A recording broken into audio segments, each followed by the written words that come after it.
No, that's so sweet. Grandma.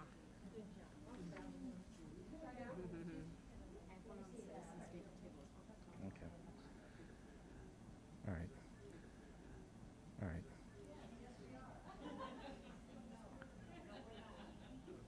Okay. All right. Thank you for your patience. We'd like to begin tonight. Oh, sorry. We from. Oh, okay. Keep So we're going back just on the in live case. stream. Just leave it going. But Sheesh. the people who are watching, which there's only two right now, haven't seen anything. Yeah.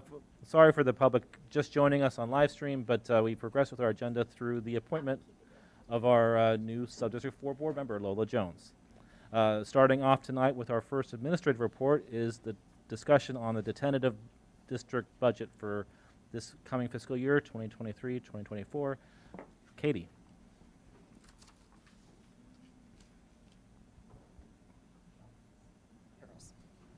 Hi, everyone.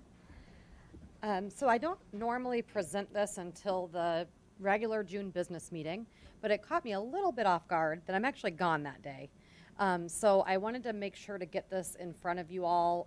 It's really pretty much just a legal requirement that we have an approved budget before the end of the year. And when we say tentative, it's highly tentative.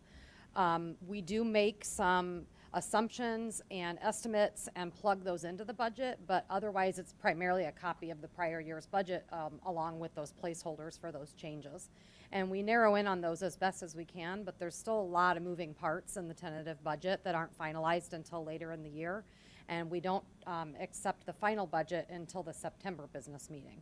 So at the September study session, I'll try to have prepared for you administrative report presentation of all of the major changes, and we will have that document in a more final format for your review. So I did want to just talk about some of the major assumptions just really briefly because there aren't very many. But one of the hardest ones to narrow in on that we did a lot of work on over the last couple of months is the salary placeholder. And there's actually, I don't know, a dozen different calculations that went into the placeholder that's in there. It's actually on the very first page of the expenses detail report that you received. It's like $1.7 million placeholder estimate, and that includes the salary increases from the new UEA contract, the raises for administrators and non-union support staff that were approved in May. It includes the additional financial proposals related to the union contract that were approved. It includes any reassignment savings from the reduction from 6 to 5 elementary schools for next school year. It includes retirement savings of those that retired of around $500,000, where we assume that we would replace that employee with someone that's paid less than the retiree. And those are all estimates that get finalized before the final budget. So once the final assignments are input by the Human Resources Department, we actually know the exact salaries. But until then, it's just an estimate. So we try to narrow in on it as best we can. And when the final budget comes out, we will have a much better idea of those actuals. The other big estimate that gets more finalized as the year progresses and before the final budget is our property tax levy. This makes up a huge chunk of our revenue stream, and just the smallest swing in the timing of our property tax levy can have a huge impact on our revenues for the fiscal year because our property tax levies are split in half. So if more property taxes are received in May and June, that's going to be less property taxes we receive in FY24 and vice versa. So the timing of that, and until the first half of that year is finalized for property taxes, we finalize that in the budget and we know exactly how much we'll still receive for the remainder of that levy. And then of course the next year's levy for May and June payments is completely an estimate. We have no idea. But the one thing we do know is that there's going to be a 5% CPI increase again, so we can base some of our calculations off of that. So those are two huge fluctuations, but in the end, we have to move forward with a budget, and we just do the best we can, and we narrow in on those estimates as the months progress here, and we'll have a lot better idea by the end of August and beginning of September. And I'm happy to answer any questions you might have. And I did receive a couple of questions from board members, so if you'd like me to speak publicly about any of those, you're welcome to let me know what you found value in.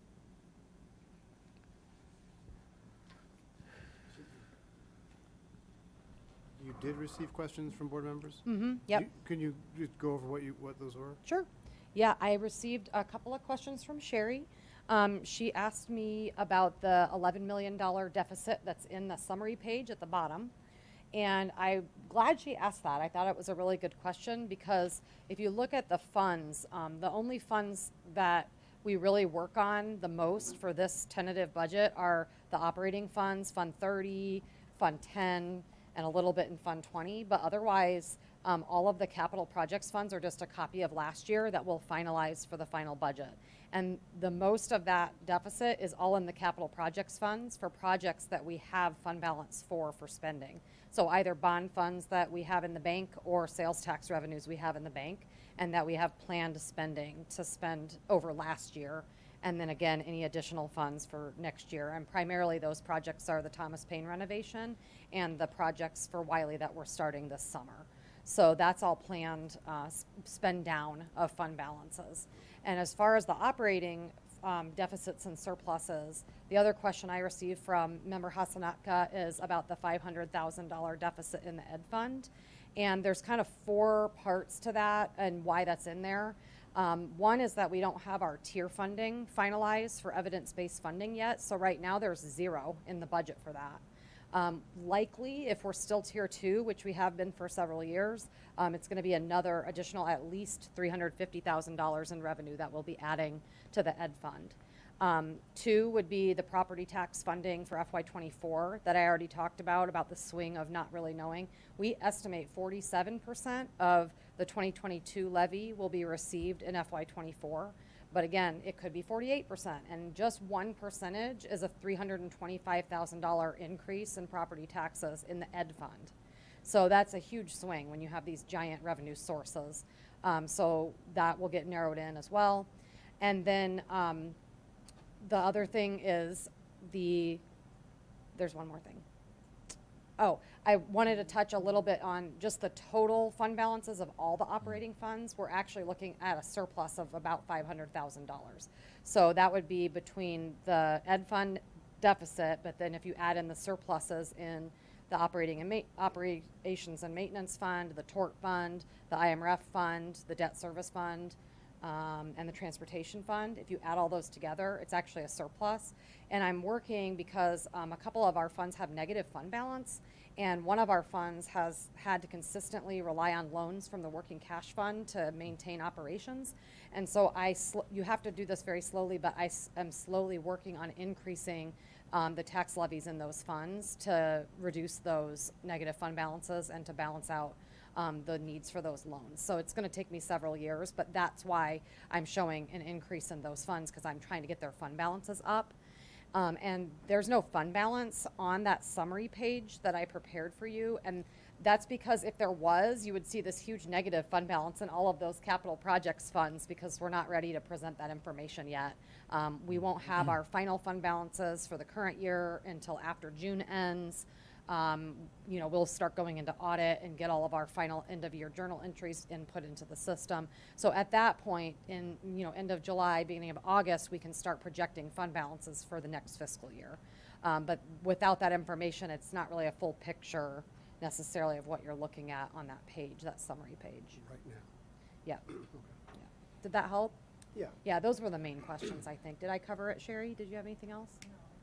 No.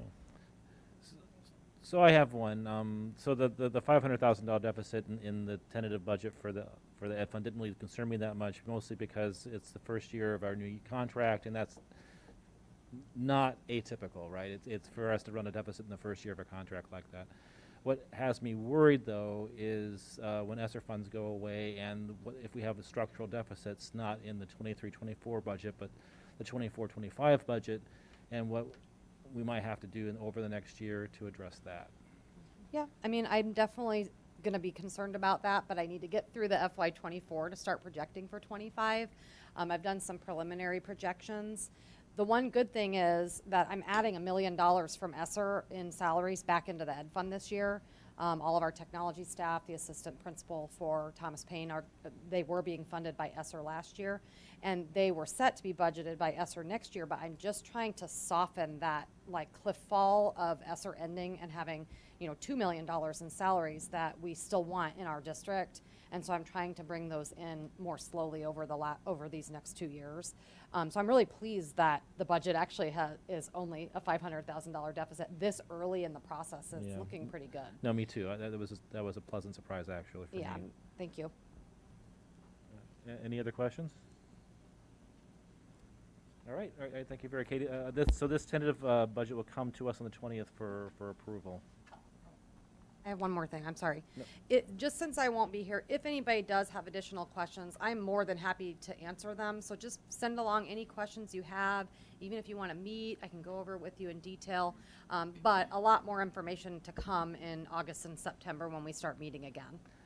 Yeah, and for all of our new members, school finance is really, really complicated. I'm still learning things every year, and I've been at this for 12 years. So if please contact Katie, or I'm happy to share what knowledge I have as well if you guys want a primer on school funding. So we do have a list of action items tonight. 10.1 was removed from our agenda. So we have a list of, is this consent or not? I'll just do them individually. Yeah, so there's a list of long list of personnel items, which is typical this time of year. Is there a motion to approve the personnel items? So moved. Second? Any further discussion? Roll call, please. It's not on yet. Member Jones? Yes.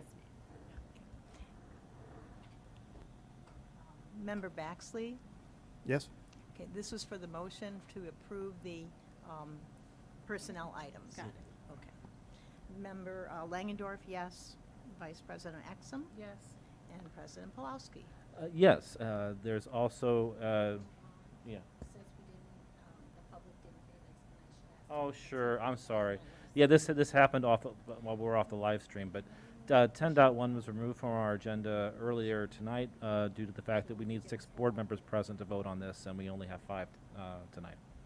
So it will be coming back to our agenda on the June 20th meeting. 10.3 is approval of administrative personnel items. Angie, could give us a description? Good evening, everyone. Ms. Thurman, can you hear me okay? Yes, I can hear you. Okay, great.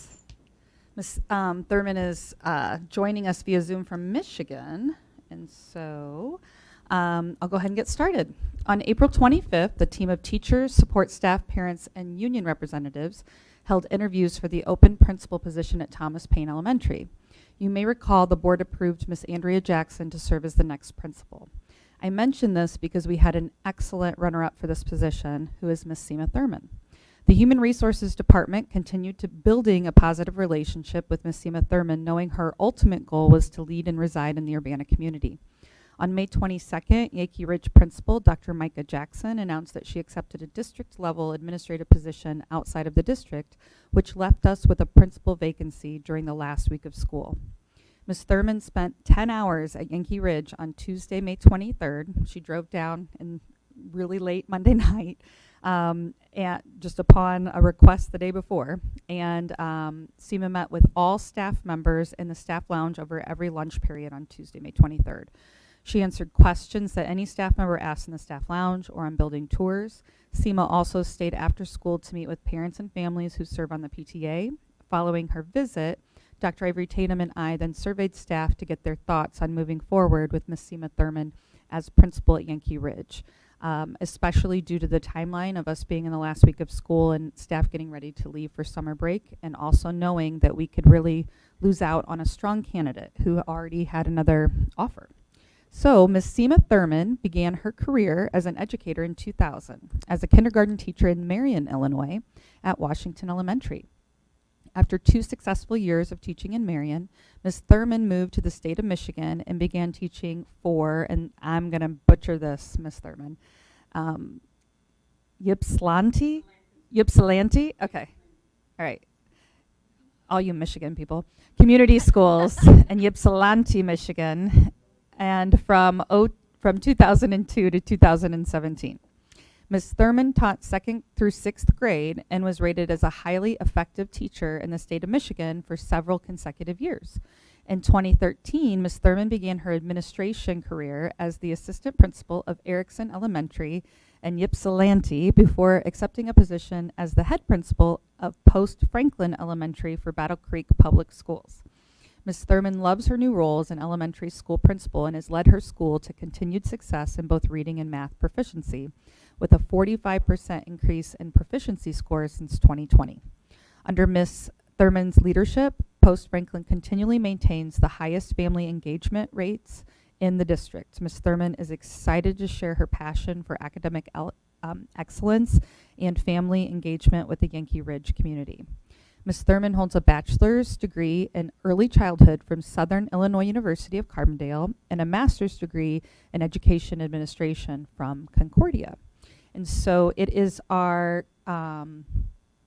deep honor if the board will accept the district's administration's recommendation. Ms. Thurman is something pretty special. Thank you for that introduction, Yes. Angie. Is there a motion for the floor? I move for approval. Second? Any further discussion? Roll call, please. Member Langendorf, yes. Member Baxley? Yes? Member Jones? Yes. Vice President Exum? Yes. And President Pulowski. Yes, welcome and congratulations. We're so happy. Thank you so much. I feel honored and privileged to join the team. Thank you. All right, Ms. Thurman, you can go back to doing what you're doing this evening. Thank you for joining us. We're very excited. Yes, and so Ms. Thurman has family here in Urbana, Wonderful. and I didn't share that, I guess, and I probably should have. And so it has a little nephew, and they live in Urbana, and she is very excited to move here this summer and get started. And so we're very excited to have you too, Ms. Thurman. Thanks for joining us tonight. Thank you. Okay, bye-bye. 10.4 is renewal of insurance. So for the introduction, Katie?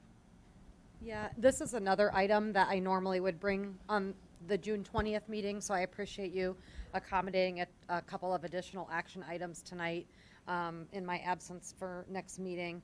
And I'm really pleased to share that our insurance renewal is only going up about 26% for next year, because they came in and did a appraisal of all of our properties, and it was like double the values. We were way underinsured. So they worked with us. They actually reduced the rate of the actual like property rate to help offset for the increase in the property. And so that really helped. They worked with us to keep this in line with our expectations. All of our other coverages didn't change very much. And that was a real surprise to our broker that helps with this package, put this package together, because they're seeing increases across the board in some of these other coverages.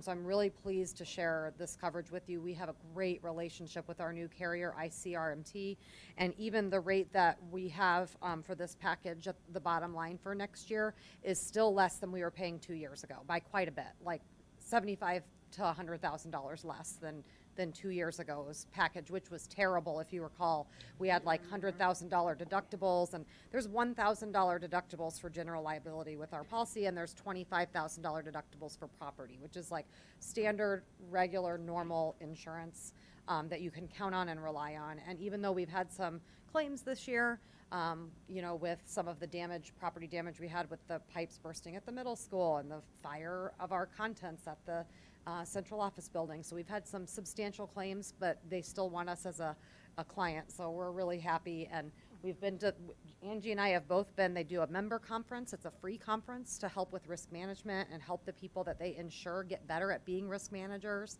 And it's excellent. So we're really pleased and happy to bring this forward to the board for approval tonight. All right, is there a motion for the floor?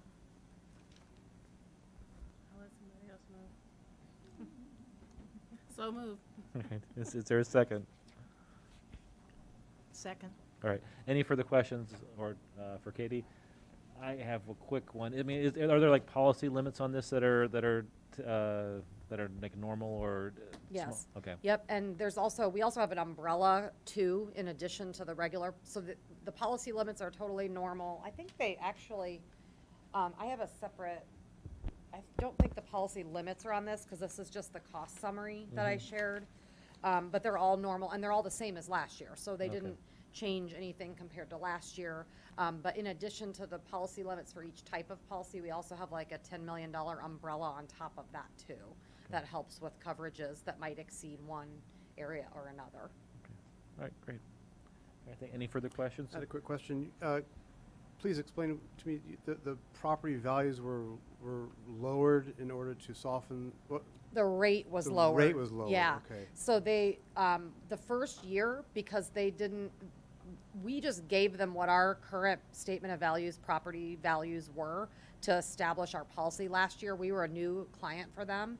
And so during the year, it was actually in the winter, Randy helped coordinate. They went to every single one of our buildings, and an appraiser came and assessed or appraised all of our property and all of our contents too. And so the total value of our insurance assets doubled. And so they worked, now that we have an appraised value though, they felt more comfortable with the rate they were charging per dollar of asset value, that rate went down to keep the total premium at like a 0.26% increase. To soften sticker shock. Yeah. Is this something that? My assistant Linda and I were really nervous about this renewal, and our broker too, to be honest. Is this per annual, like annualized, this every year that is reevaluated, so next year it could be? Yes, so this is an annual renewal. We do it every single year. We do have one policy that's a biannual policy. I think that was the environmental policy at the bottom. That's $30,000. That one we only do every other year, but all the rest of these we get quotes every year. And it's interesting in the district. There's been a lot of churn of different companies over the years, depending on where we could get quotes. And then we've had some really high claims, and actually we're getting denied by a lot of companies. And we were just taking whatever we could get. We wound up basically with this coverage that you don't even ever want to use. I mean, it was really scary for a little while there. And luckily last year we were able to get a quote from ICRMT. It's the Illinois Counties Risk Management Trust. And they're a grouping of local municipal governments, a lot of school districts, but not just school districts, other types of governments as well. And that's who we are now covered by. And they just have a lot of other member benefits in addition to just insurance. So, I mean, we do use some traditional insurance companies like Liberty Mutual, and, we've had other policies with other vendors in the past as well. But we're really pleased to have this type of structure going forward, because I think it's going to be a lot more stable for us going forward. We're not going to be switching around a lot. Okay, thank you. Yeah. Any other questions? Let's roll call, please. Member Langendorf, yes. Member Baxley? Yes? Member Jones? Yes. Vice President Exum? Yes. And President Pulowski. Yes, that's the end of our action items. Our first study topic tonight is the school improvement update. Dr. Norton. Good evening, everyone. So tonight it is our pleasure. We will be sharing the school district goals and school improvement plans from early childhood Gerber in all of our elementary schools this evening. When you look at our goals, for those of you that are familiar with if you look at the second slide, John, previously we focused on SEL, equity, literacy, and math, and we are continuing to do that, but they are framed under an umbrella now, and you'll see this again with the equity audit. They're the 5 equity strands. So previously, we had equity as a separate goal because we were doing a lot of focused work in that area with our equity task force and our equity audit and the results that you will be receiving at the next board meeting. But now you'll see that equity, as it should be, is embedded in all of our work and in all of our goals. So I will review the equity strands and then follow it up with our district SMART goals. And then when our administrators share, you will see their SMART goals, again, under the umbrella of these 5 equity strands. And they will then share their metrics that they will be using to evaluate progress. It is also important to mention, I know you received a lot of documents to review for this evening, so you received all the school improvement plans in the board packet and the district goals, but it's important to note that this work is not something that is created prior to the beginning of a school year and then tucked away in a file and then forgotten, and then we bring it back again next year. It's continuous improvement, and it's a work in progress at all times. So we will post this on our websites so that we're transparent with our district goals and our school goals, but then we'll be reviewing this constantly as we receive the data from our metrics that we will discuss this evening. So to start off, systems is particularly important. And so systems refer to things such as how we measure attendance, academic monitoring, restorative practices, and clear expectations across all of our schools. Also student voice and making sure that we're getting our students feedback on their social emotional experiences and the culture and climate of our schools. Teaching and learning, so I mentioned literacy and math, but that really impacts all content areas and social emotional competency as well, how we utilize assessments and academic programming. And then family and community as agency and really fostering authentic opportunities. I think the pandemic has made us, and post-pandemic has made us much more aware of that, and we're more creative with how we are engaging our families and utilizing virtual opportunities, but we want to make sure that we are reducing any barriers that are keeping our families from being engaged. And then professional learning opportunities, making sure that, again, we're really intentional and we're providing professional growth around equity. So looking at systems and how we measure that, well, one way is all of our schools, we have a metric called Panorama Student Success. So this is a little bit different than the Panorama survey that I've discussed before, but it looks at 4 areas, and that's academics, attendance, behavior, and SEL. Next slide. Oh. Is that a Yeah, keep going back, I think, John. There you go. Yep, right there. And so if you look at academics, attendance, behavior, and SEL, you'll see some different percentages that mark fair. So Panorama Student Success, academics is considered fair for 20 to 45%, or attendance in that 75 to 89% range, or behavior is 85 to 89%, and SEL as 55 to 64%. So we want to exhibit fair or above in all of our metrics for all of our schools. And then student voice, and again, the way that we measure that is through our Panorama surveys, and we survey our students and our teachers for K through 2. It's a teachers complete that. It's not students that do that individually, but it's the teacher perspective on that. We received a lot of success at the elementary level on participation, so I'm really, really proud of that. We had 96% of our students. At the secondary level, we need to work on that a little bit more. So we had 59% participation at the middle school and 25 at the high school. So you can see that we aren't capturing student voice enough at the secondary level. And some of the feedback that we've received from students is they really need to know, well, why am I doing this? And then what is the purpose and what are the results telling us? So we need to make sure that we are having those conversations at every level with our students. And also that we're really intentional about when those surveys are administered. For example, at the secondary level, first hour may not be a good time. Do we have long-term subs in place that may not be familiar with how to get our students on? So we have to think of those variables and also start at the beginning of the survey window, and so that we're not procrastinating until the very last day or two so we can catch up any makeups and make sure that we're really getting our students engaged in that process. And looking at our third SMART goal for teaching and learning, and again, we measure this with MAP for literacy and for math, for reading and math. And so previously, and this was even advised with our ISB consultant that we meet with, our schools that are designated, previously we looked at percentiles and students that were at the 60th percentile. And we were advised to do that because it's a predictor for how our students will perform on IR, the Illinois Assessment of Readiness.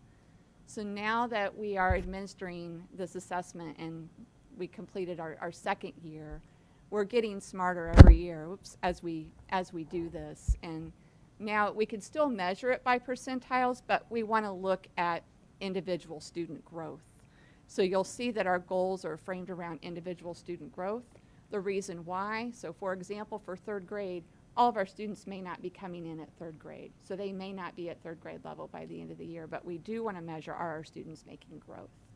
And so we can also look at that across all student groups.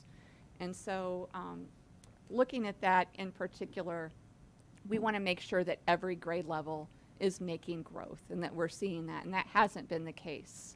So that moving forward, we'll be looking at that more and more. You'll see that broken down by each individual school as our students share their growth goals.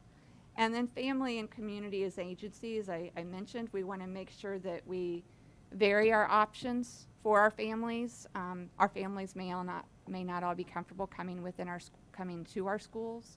So we need to be very creative with our location. Also remove any barriers that may be getting in the way, such as transportation for attendance and things of that nature. And then our final SMART goal is professional development, ensuring all staff are provided with varying learning opportunities for growth on contributing to educational equity. And so, as you know, our staff are required to do mandated trainings each year, and those are videos, but that's not what we're talking about here, because it's not compliance. It's not just checking a box to make sure that it's been completed, but we want to vary those opportunities and make sure our staff are really engaged around the work in equity. Okay, and so for our first... Actually, Kim, before we go on, Yes. if you could go back to the percentages with regards to the fair percentages. So it kind of strikes me that, so where do these numbers come from? It seems that, I look at the academic score, right, at 20 to 45 as being fair. That seems awfully low just intuitively. So could you, I guess, give more context to that for me, Right, please? that is how Panorama Student Success measures that. And so they'll look at a lot of different factors.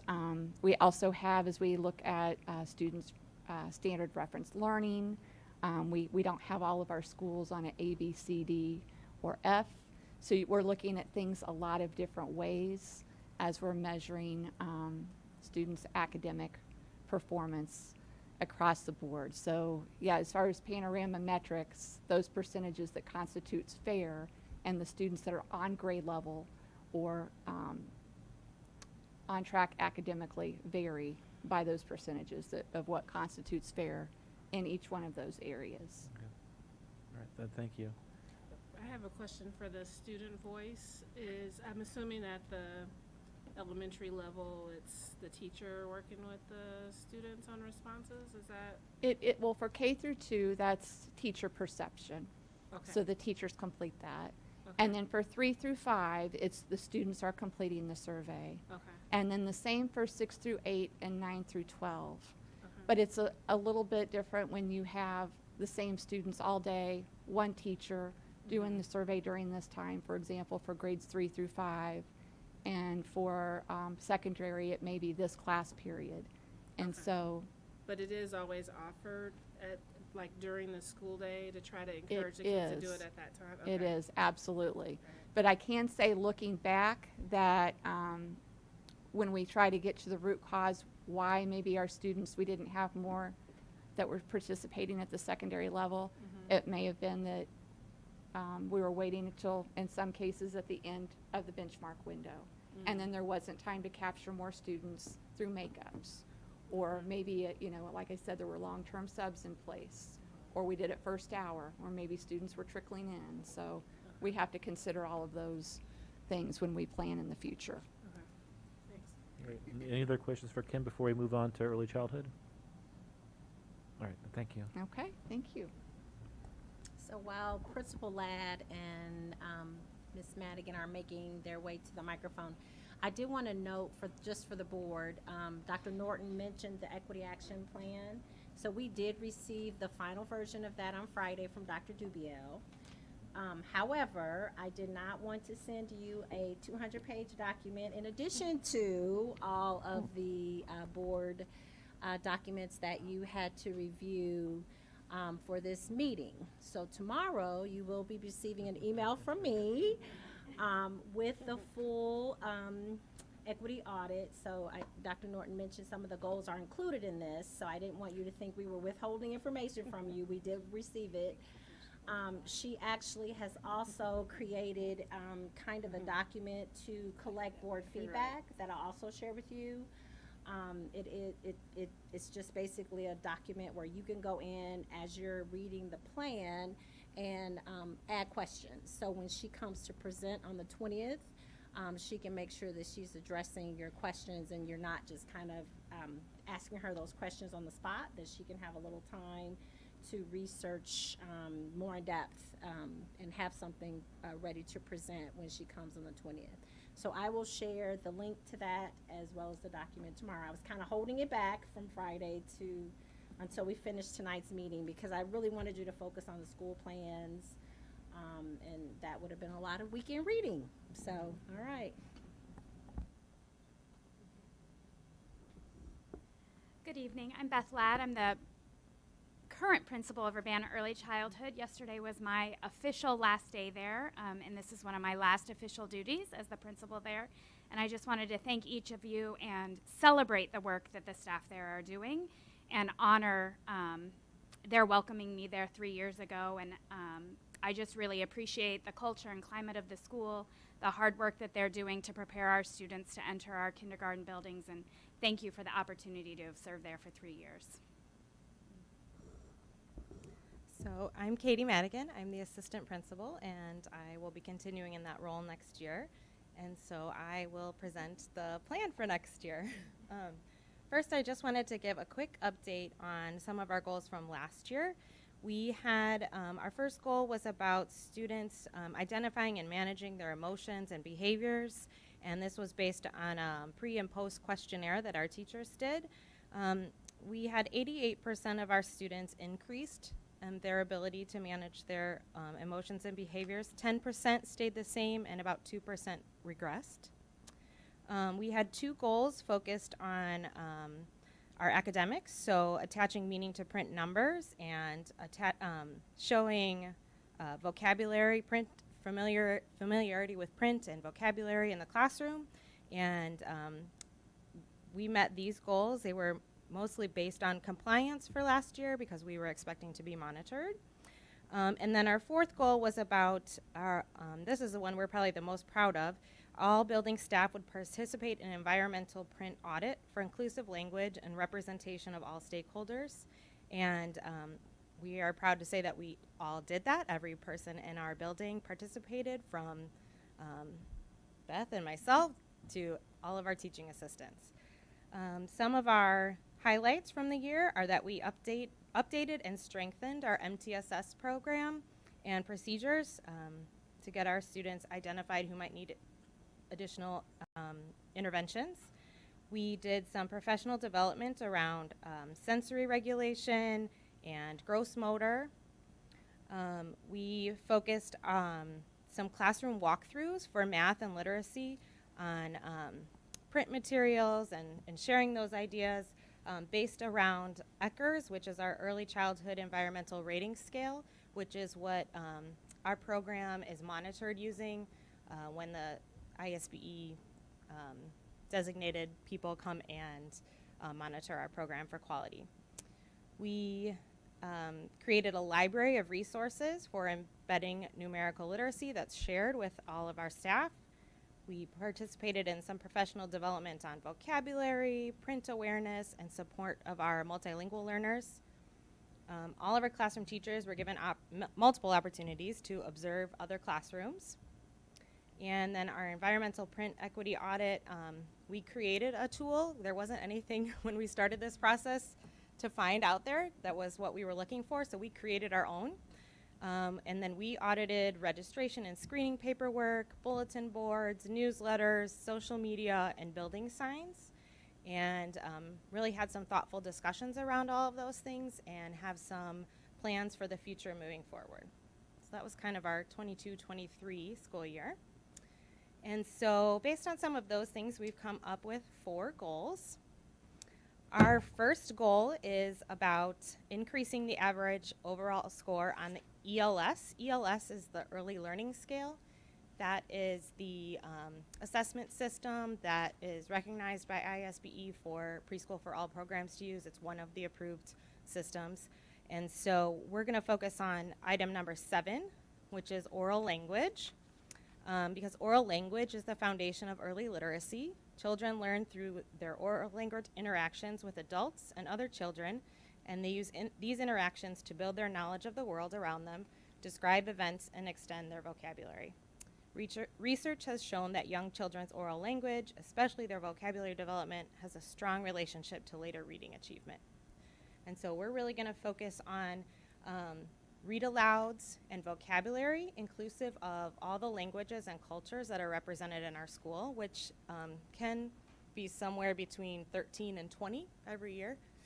And so we're going to work on how we can bring all of those home languages and home cultures into our classroom every day. Our second goal is about increasing the overall average score on ELS item 1, which is number and numerical operations. So I'm just going to read you the little research base behind this. During the preschool years, children display a natural inclination toward exploring mathematical. Formal understanding of number and numerical operations comes as they experience activities and work with materials in the preschool classroom that encourage counting, ordering, and reading and writing numbers. Children's understanding of many different number concepts is developed as they engage with these materials, exploring and solving problems posed by the teacher or on their own and with peers. And so we're really focusing on counting, reading and writing numbers, and then starting some informal addition and subtraction. And so our some of the things that we're going to focus on next year are utilizing Janet Moore's professional development a little bit more, engaging in number counting across languages represented in the classroom, encouraging the use of math in daily events, and understanding written numbers, and then expanding our use of number talks. And so our third goal is very similar to what we did last year, but we are still looking at identifying and managing one's emotions and behaviors, and we want to continue to work on that skill. We are probably going to use the same, it's a questionnaire from the zones of regulation that we've modified for our program, and we would like to continue to see growth on that. And so we're going to keep working on our referrals for the MTSS process, documenting our problem-solving conversations through our collaboration meetings, implementing second step with fidelity in all classrooms, and then that might include the review of our current second step scope and sequence and integrating that with zones of regulation, and then continuing our trainings for PBIS, second step and zones, and culturally responsive social emotional practices. And our final goal is that UECS will maintain a monthly average attendance above 80%. I'm really proud to say that last year, only 1 month did we not meet this goal, and that was in December, and it was 79%. So, and this is significant to us because early childhood is non-compulsory attendance. So we can't make these students come to school, and we rely on their families, and we have created our own attendance system. We are not using Panorama Student Success for us, so we created our own program and our own attendance tiers of support, which I'd be happy to explain to you at another time. I worked really hard on that. And then some individual family support plans, some of those really targeted, culturally responsive ways that we address the needs of our families. And so we would like to continue doing that and make sure that all of our families and students are coming to school as much as possible, because it sets the stage for future attendance.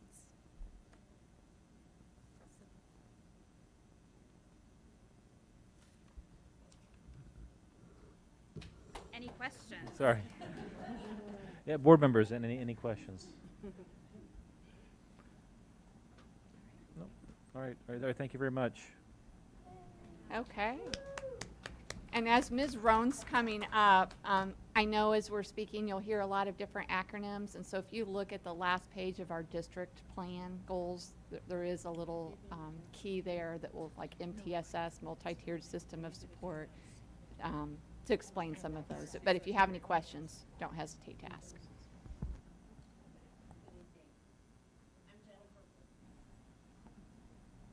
Good evening. I'm Jennifer Roan. I'm the principal at Gerber School, which, as those of you who have been around the board for a while know, is a collaborative between Cunningham Children's Home and the Urbana School District. We serve the students who are residentially placed at Cunningham Children's Home. So we are a very unique environment, so you will see that woven through our goals. Our goals are similar to my elementary peers, but we have some differences just because of who we are and who we serve. So our first goal is our SEL goal, our social emotional goal, and this is one that has really been a consistent theme for us in school improvement plans across the years, because of who we are and the students that we serve, in really trying to work through our social skills curriculum and build our kids' capacity for making successful transitions into real world settings. So our teachers have worked over the years to fine-tune a personalized social skills curriculum for our school based on what we see as the needs of our students.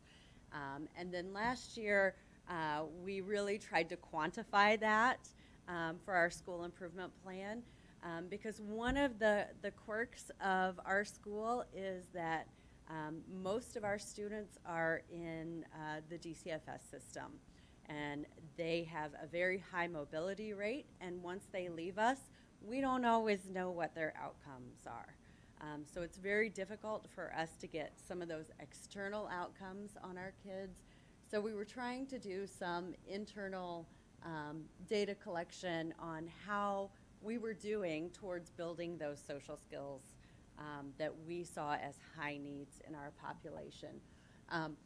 At the end of the year, my team and I were like, this measure needs some more work. So that's an ongoing goal for us, just to fine-tune our measure, because we found in the pre-assessment, often kids thought they knew stuff, and they would rate themselves really high. And then as we went through each quarter's curriculum, they'd be like, oh, I don't really know how to communicate with other people. I don't know how to express my feelings in an appropriate manner. So we need to have a better scale for that. So that's a work in progress for our school improvement team and our teacher team. Our next two goals are academic goals.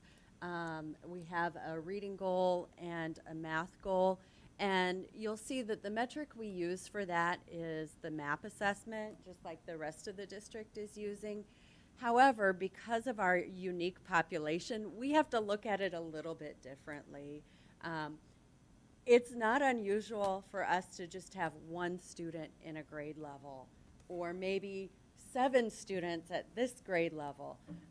So we don't have the kind of population where we can look at, a larger scale. We really have to break things down into the individual student level.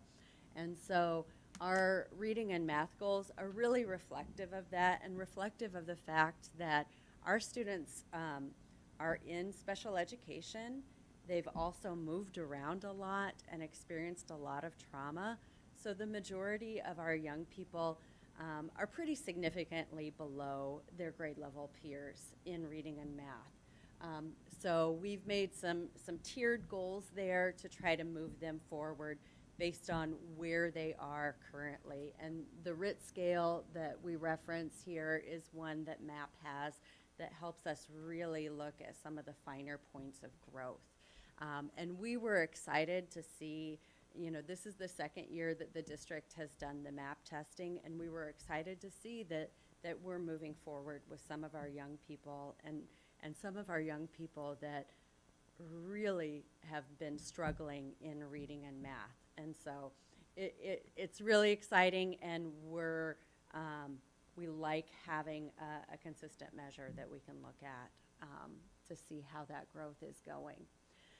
Our last goal, attendance is a little different for us. Our kids live on the Cunningham campus, and Cunningham residential staff walk them to school every day.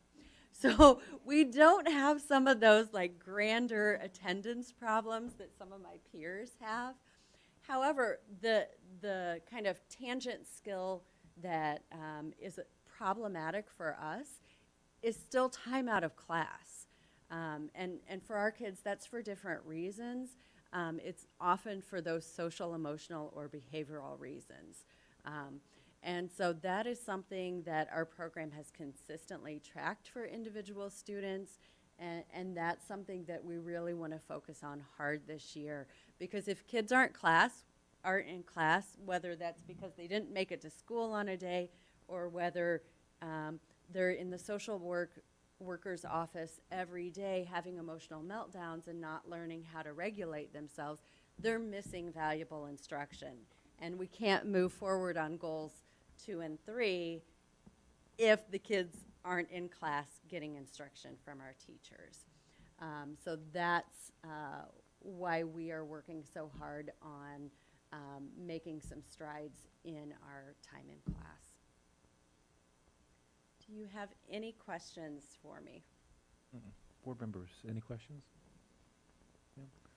I just want to put in a plug. If, as each of you are visiting all of our schools, please don't forget Gerber. It's a wonderful facility and with wonderful people. And we love to have you guys come visit. Jennifer, I just wanted to mention, just for the board, because we do have new people, about how many students do you serve at Gerber? So we tend to have about 40 kids. So it's a very small school. We serve elementary through high school age kids, so it's a wide range. But we really try to be developmentally appropriate for all of those age ranges and try to work towards the goal of moving kids back into a more traditional educational setting. Thank you so much.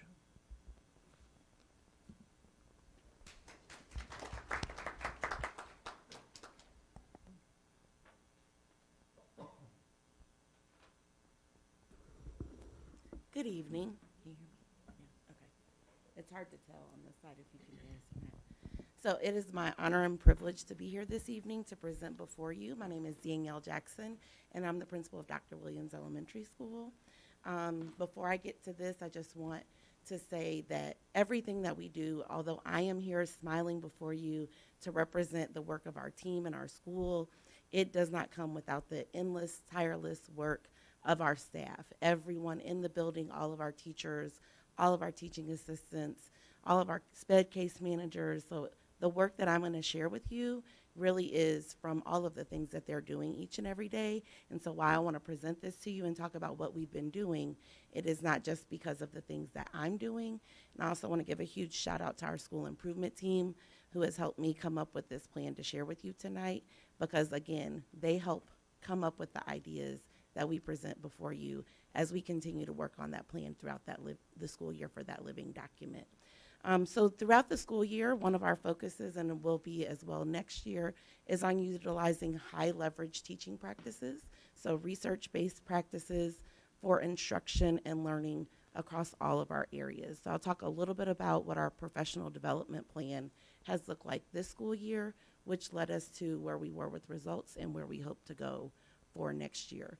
We are an Illinois Empowered designated school, so I have the privilege and honor to meet with the representative monthly to talk about our PD plan, talk about the changes that we're hoping to see and what our current data is showing us. With that, we have been able to do some differentiated professional development offerings. We've been able to work with the Director of Bilingual and Multilingual Programming, Lupe Ricconi, in order to bring the Illinois Resource Center to our school district in order to provide professional development that are focused workshops for multilingual and multicultural learners. So we want to make sure that we're servicing our entire program. We've also had offerings through the ROE related to shifting the balance, as well as the math offerings both at our building level and throughout the district related to math practices, as well as the offerings of Janet Moore. We have then gone and looked at, and then what? We still needed to provide a number of options and opportunities for social emotional learning. We had a series on engagement that incorporated culturally responsive teaching, equity, as well as social emotional learning, and that was offered to staff with a huge emphasis and focus on our staff who teach outside of the full instructional. So our fine arts teachers, library, and PE teachers had an opportunity to participate in that PD, while also general education, general teachers were invited as well. So we were really excited because we feel like if we can take all of those strategies, it's going to have positive impact on our data. So with that, I'll get to that. But I just want to give you our picture and our background, because I can come read the slides, but you've already read that. I think it's important for you to know what we represent. You often will hear, well, Dr. Williams is a designated school. There's a lot behind that story, and I want to make sure I can give you a picture of that, because we're not just the numbers that come up and where our students are performing, because the impacts of COVID will continue to impact us for years to come. So we know where we're performing. We have positive mindset that we're going to continue to improve, as we've seen we have also done this year. But we want you to know that we have amazing things happening at Dr. Williams, and we hope you'll come and see them. We do look to improve our MAP results, both in literacy and math. So by May of 2024, we hope to have 35% of our students meeting their growth projection in the area of English reading on our ELA assessment, as well as 30% of our students meeting their growth projection in Spanish reading. And so we looked at our metrics and where we were performing, and while those numbers are slightly different, we wanted to make rigorous goals that we felt like were also attainable based on where students performed at the end of this year. That is the only reason there is a difference in variance in that goal. Related to math, we are looking to see that by May of 2024, 40% of our students will meet their growth projection in the area of math, as seen on our MAP assessment. We were really excited that we were at 21% and between 20 and 15% on that, because before we've been coming and looking at numbers like 4% or 9%. So in looking at the growth, where a student starts and where they end, really feels much more natural to what we want to focus on. So we're really excited that we've moved in that direction. With relation to social emotional learning, we also utilize second step and zones of regulation, and that's incorporated into our daily instructional practices, where we want to continue to increase the ways in which students are using these skills in real life situations. So our goal is that by the spring of 2024, as seen on our panorama school results for 3rd through 5th grade students, those are the ones, as Dr. Norton explained, they get to self-assess. They get to give their input through the survey, that they will demonstrate a 10% increase from 45%, which was the results in May of 2023, to 55% of students reporting that they remained calm even when someone was bothering them. And we know, even as adults, that can be very tricky. So we're hoping that students will be able to do that, but recognize that they're doing that. And then we also want to see an increase of 13 percentage points, from 57% to 70% of our students who are able to clearly describe their feelings. The zones of regulations helps us identify our feelings, and we want to be able to communicate that so that we can get the support that we need. We all utilize calming spaces, but I have to recognize how I'm feeling and communicate that in some way so I can get the support I need from my teacher. And then related to attendance, we went and looked at our panorama student success in order to get our general attendance rates. And so when Dr. Norton was talking about fair, we went beyond that and looked at the critical attributes. And so we had 10% of our students who are indicated in the critical attendance area. So we're looking to increase their attendance and have that number go down to 6% of students or less. That would be great, but we wanted to try to at least get to 6% of students indicated in that critical category, which was more than, missing more than 80%. I'm sorry, not attending a full 80% of the school year. And then one of the things that I'm really excited to tell you about are our highlights. I kind of started with where we went with PD, but I also want you to know that we're a warm, welcoming school climate. I hope that anytime you walk in that you feel that positive energy. I've felt it since I was a kindergarten parent at Dr. Williams, and I continue to feel it still this day. And I am still a parent at Dr. Williams. Some of the fun and educational highlights at our school are that we do have a school garden. I know that there's been presentations related to that, and our school garden has continued to grow throughout this year. This year, our instructional coach established a garden club, and we had 70 students who chose to give up time of their lunch period to go in and learn about gardening and taking things from seeds to full plants, how to nurture and develop and cultivate food items, as well as all the things that go into gardening.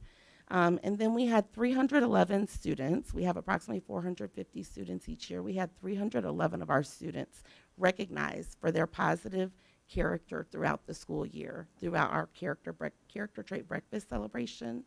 We had a Battle of the Books Club, a dance team. We had a variety of phase events that were hosted in order to engage families around the academics, centered on literacy and science. One was connected to our garden. And then we also, the phase team contributed to the garden. We were able to do a dedication and a memorial garden, excuse me, to honor a teacher that we lost this school year. So it's an E. So the garden is shaped in an E to represent Ms. Emerald Coleman, who passed away during the school year. So I plan on sharing some pictures and highlights so that you can see that, but also invite you to come over. So I try to keep my composure. I'm happy to answer any questions. I will bounce right back, but that's just a tricky thing for me to be able to speak to. Board members, any questions? Yeah, Sherry? on my visit to your school, I was overwhelmed, but when I saw the band program, the mentor program, I just happened to kind of go through it and see it at the time, and I was really impressed with that program, and that should be included as well. And they are looking for volunteers for the summer gardening program if anyone's interested in helping out. So, Anyone else? Questions? Comments? All right. Thank you, Ms. Jackson.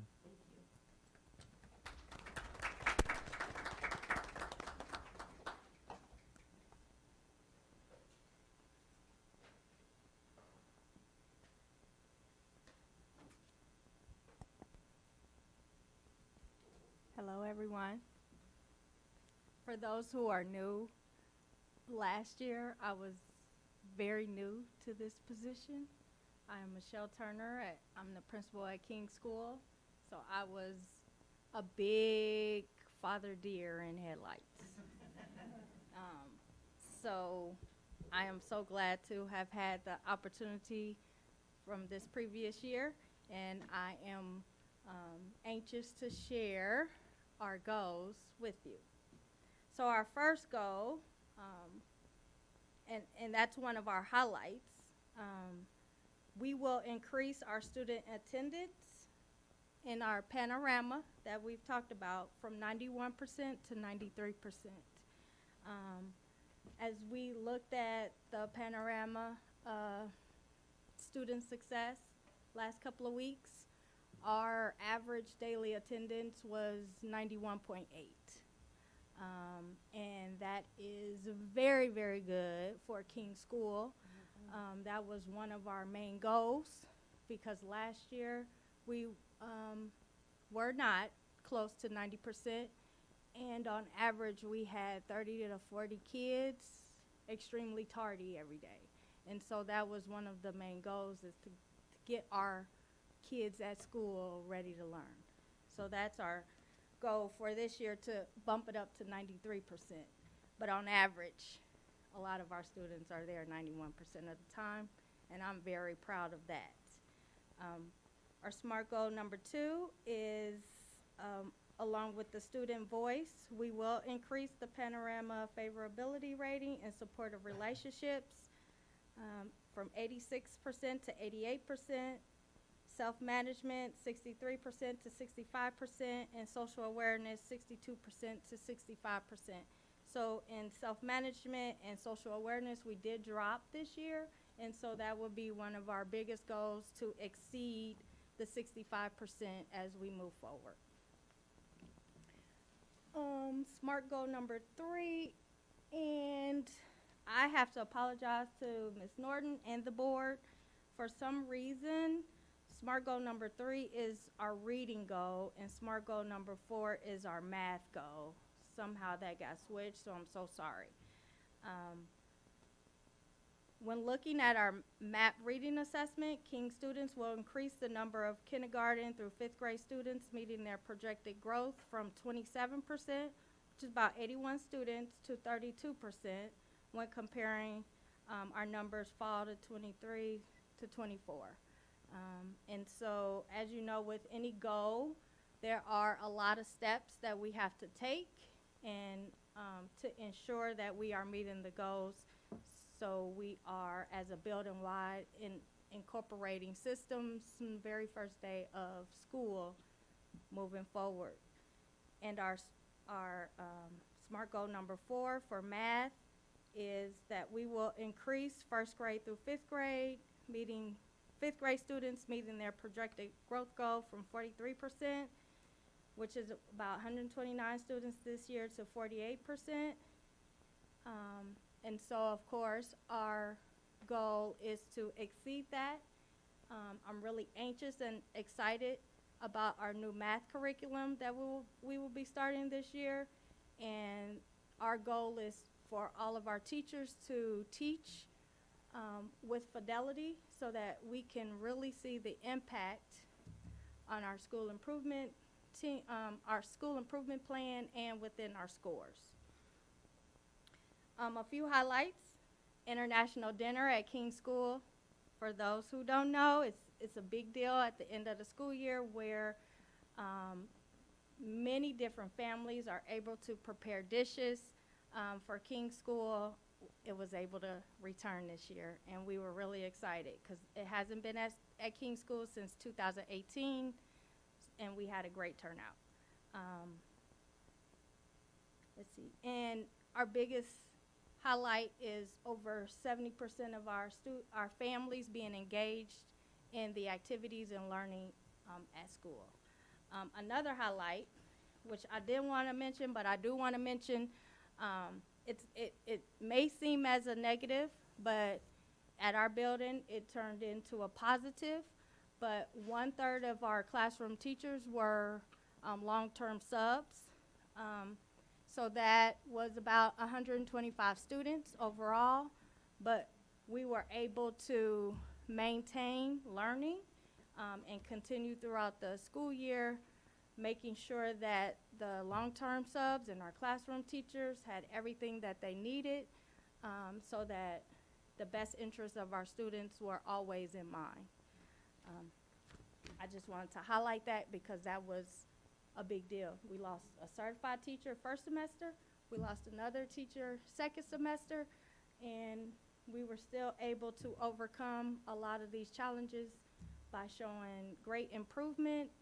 And I really thank our students, families, and staff members for working in those conditions with and staying on a positive road, because it could have went a different way. So I would like to thank our staff for being there, because we did not have a lot of staff absences, and that's always a good thing. So I would like to highlight that. Any questions? Board members, any questions? Right, no. Okay, thank you. Thank you, Ms. Turner.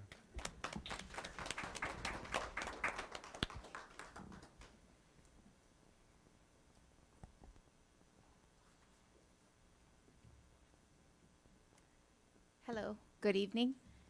Welcome back to all of our previous members and welcome to our new ones also. Thank you so much for joining us today. It's always a pleasure to be here. As I recall, I think this might be my 5th time being here now, possibly. So, but it's always a little nervous, you know, around this stuff. So we do want to go over the highlights first, and Ms. Opronic is going to share those highlights because like Daniel Jackson was saying, it's not the data, it's not the numbers, it's all the other things that go behind the scenes that we do daily to keep our building functioning and our students learning, but also building those positive relationships. Many of you know me already, some of you don't. I always encourage you to come visit our building, get to know the leaders in the community, the leaders in the schools. It's about relationships. So if I can build a positive relationship with my staff and my students and my families, that's a huge plus for me, right? So it starts there. Ms. Opronic? Good evening. I'm Mrs. Opronic, Colette Opronic, the assistant principal at Leal. First, I want to thank you all for serving on the board. I have watched many late nights, and I know that it sometimes is a thankless job, and I know that the pay is not that great. So we appreciate your time being here and serving for our students, because that's why we're all here. It was my first year at Leal, and so I'm super excited to share all the highlights because it is a team effort at Leal, as with all of Urbana, being a first-year administrator and having support of Adriana, but even the people at central office, I never felt bad picking up the phone to call and ask questions.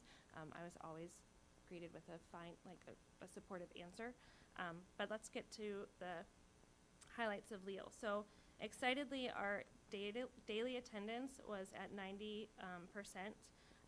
We continue to have focus on SEL supports for students, whether we're using second step or zones of regulation. But even during our staff meetings, we had morning meetings with our staff to encourage staff members to participate in a morning meeting format so that they could take those activities and games back to the classrooms as well. Ongoing professional development for our math curriculum. Janet Moore was extremely helpful this year. And we've had a great turnout with teachers signing up for summer math trainings for this new illustrative math curriculum that we are getting in the fall. Even one of our new hires went to one of the trainings this past week, so that was exciting. Our PTA and family events have been really well attended. The PTA has been supportive of family engagement nights and promoting those along with our SEA and family engagement coordinator. So I think all of the community supports and the wraparounds that we have has really given Leal a good foundation to start with our goals. And we also want to highlight too that we have continued community members, not just families and parents coming in to volunteer on a daily basis and in different classrooms. They have built positive relationships with teachers who have been there for a very long time. We also had our K through 1 I Read, I Count program headed by Ms. Uscali. So that had a great turnout of community members coming in both times to support our students.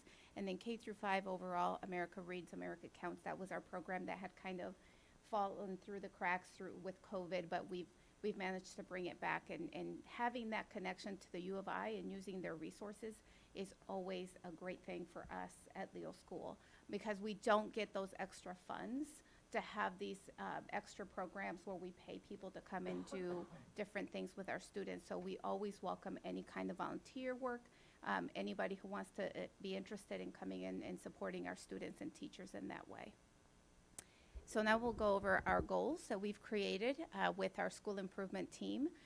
Just like Ms. Danielle Jackson had shared before, everything that she said, I second all of the things that she said. This is a lot of work behind the scenes where with a lot of team members coming to the table together, coming up with the ideas, working live document that we continuously work to improve throughout the school year. If some of the things aren't working for us, we go back to the table and we say, how can we make this better? How can we make this work for our students where we are showing growth and progress? So I do want to say that we are going to continue with our building of relationships and having that growth mindset of all of our students are able to do the things that we put in front of them. So with our first goal, Leo School will increase student attendance as indicated in the Panorama survey from 90% of the school year 2022 to 23 to 95% by the end of the school year of 23-24. And we've always had great attendance, but that doesn't mean that there's things that we can't improve on. And one of the things that our SEA took upon herself doing with our social worker and our parent liaison is targeting some of those students that were at risk for the critical of missing a lot of days and providing extra incentives to come to school, to look forward to coming to school and having those people that they can connect with. Our second goal, as of spring 2023, students in K through 2 scored 50 in the 59th percentile, and students in 3 to 5 scored 72% in the area of self-management, as described by Panorama. So Leo School will increase student self-management by 5%. So while we have sometimes as adults difficulty self-managing ourselves, you know, when, like we were saying before, when kids are bothering other kids, or even when kids are triggered by certain things, it's hard for them to do that. So we're going to continue to model those things in our class meetings with zones of regulation, incorporating all of those things that will help our students increase. So that is what we're going to aim for the spring of 23-24 school year. Our third goal is for reading. So as of May 2023, 80 out of 203 students, about 39% in 1st through 5th grade, met their growth projection in the area of English reading. As of May 2023, 43 out of 150 students, which is approximately 27% in the 1st through 5th grade, met their growth projection in the area of Spanish reading. So by May 2024, 50% of our students will meet their growth projection in the area of English reading, and 40% of the students will meet their growth projection in Spanish reading on the NWEA MAP assessment. So these are goals that we set for ourselves to target for our students, which means that we do need those community supports coming into our schools and providing the extra support to our teachers. And like King was saying, some of our spots are filled with subs sometimes, but even our subs are amazing at what they do. So I do have to highlight some of those things, that our subs, having them consistently in the building, learning the things that we do and getting their feedback as to how we can support them continuously helps us meet these goals too. Our last goal is our math goal. So as of 2023, 99 out of 334 students, which is about 30% in kindergarten through 5th grade, met their growth projection in the area of math. By May 2024, 40% of our students will meet their growth projection in the area of math on the NWA MAP assessment.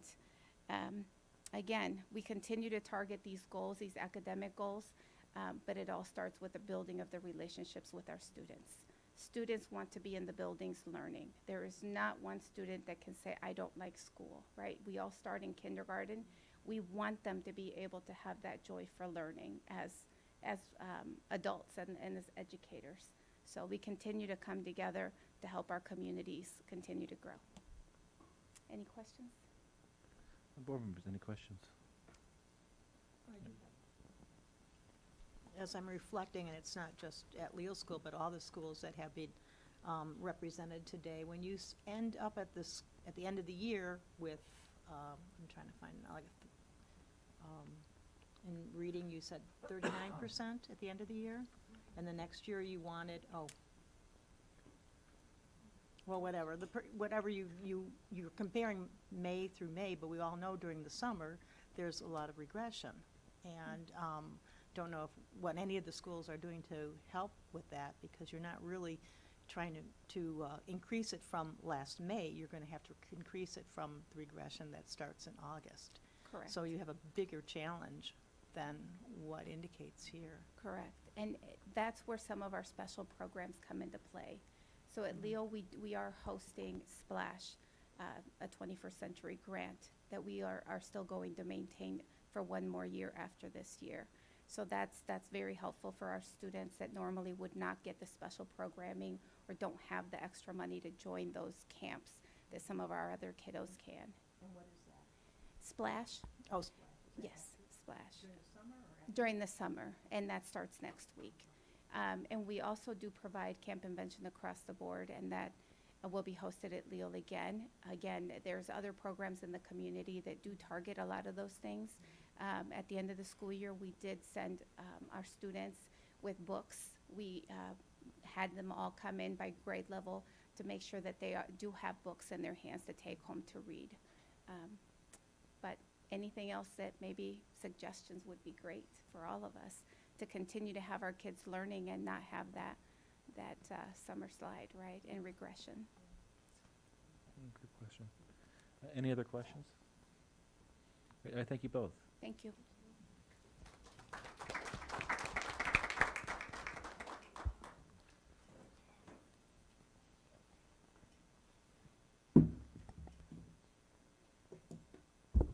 Hi, good evening. So my name is Andrea Jackson. I have the privilege of serving as principal at Thomas Paine. I'm really excited for this upcoming school year. I've been in this role as assistant principal for the past 2 years, and so I'm really excited to continue the work that we're doing. So Thomas Paine is currently under renovation, has been for the past 2 years, and so we use the theme of building a foundation for student success. And with that, we have a phenomenal PBIS coach that used that construction theme throughout the school year. Whenever we had PBIS celebrations, students wore the hard hats and the bright colored vests and really took pictures and really celebrated them demonstrating those PBIS character traits. Another highlight is that our family engagement events were able to happen. Our Read and Treat, which is a phenomenal event each year, hasn't happened in quite a while, but that went along with our literacy goal, and students came and celebrated dressed up, and students were being able to read and actually receive some free books. And so we were able to get a lot of books in hands of students. And so going along with our goals, we looked at definitely our equity for last year. We noticed that a year ago that race was a huge indicator of that success for academics, and we were disappointed by that. And so this year, we were really happy to see that with our equity goal in our map, 4th grade African American students actually had a greater rate of growth than their white counterparts, and so that's part of that closing that gap. And in math, our 2nd and 3rd grade African American students had a higher rate of growth. So we are demonstrating that we're on the right track and making sure that all students are successful. And we chose that particular subgroup because that was the one that MAP kind of indicated was a huge predictor of success. So we wanted to make sure that we were mitigating that. Our school improvement team was very intentional at not only just looking at the numbers, but we wanted to really celebrate a lot of the work that we're doing every day to make sure that we're being proactive. And so with literacy, we were happy that we went through a Shifting the Balance book study with Beth Mears in the regional office to do some work around the science of reading and ensure that we're using the most effective resources and teaching practices. And so we strengthen our MTSS process by meeting with teachers monthly and looking at that data and keeping a great pulse on it. So our literacy goal for this year is that when looking at that MAP reading assessment, we will increase the number of 1st to 5th grade students meeting their projected growth from 26 to 31% when comparing fall 2023 to the spring of the end of the year. And so we used that growth projection.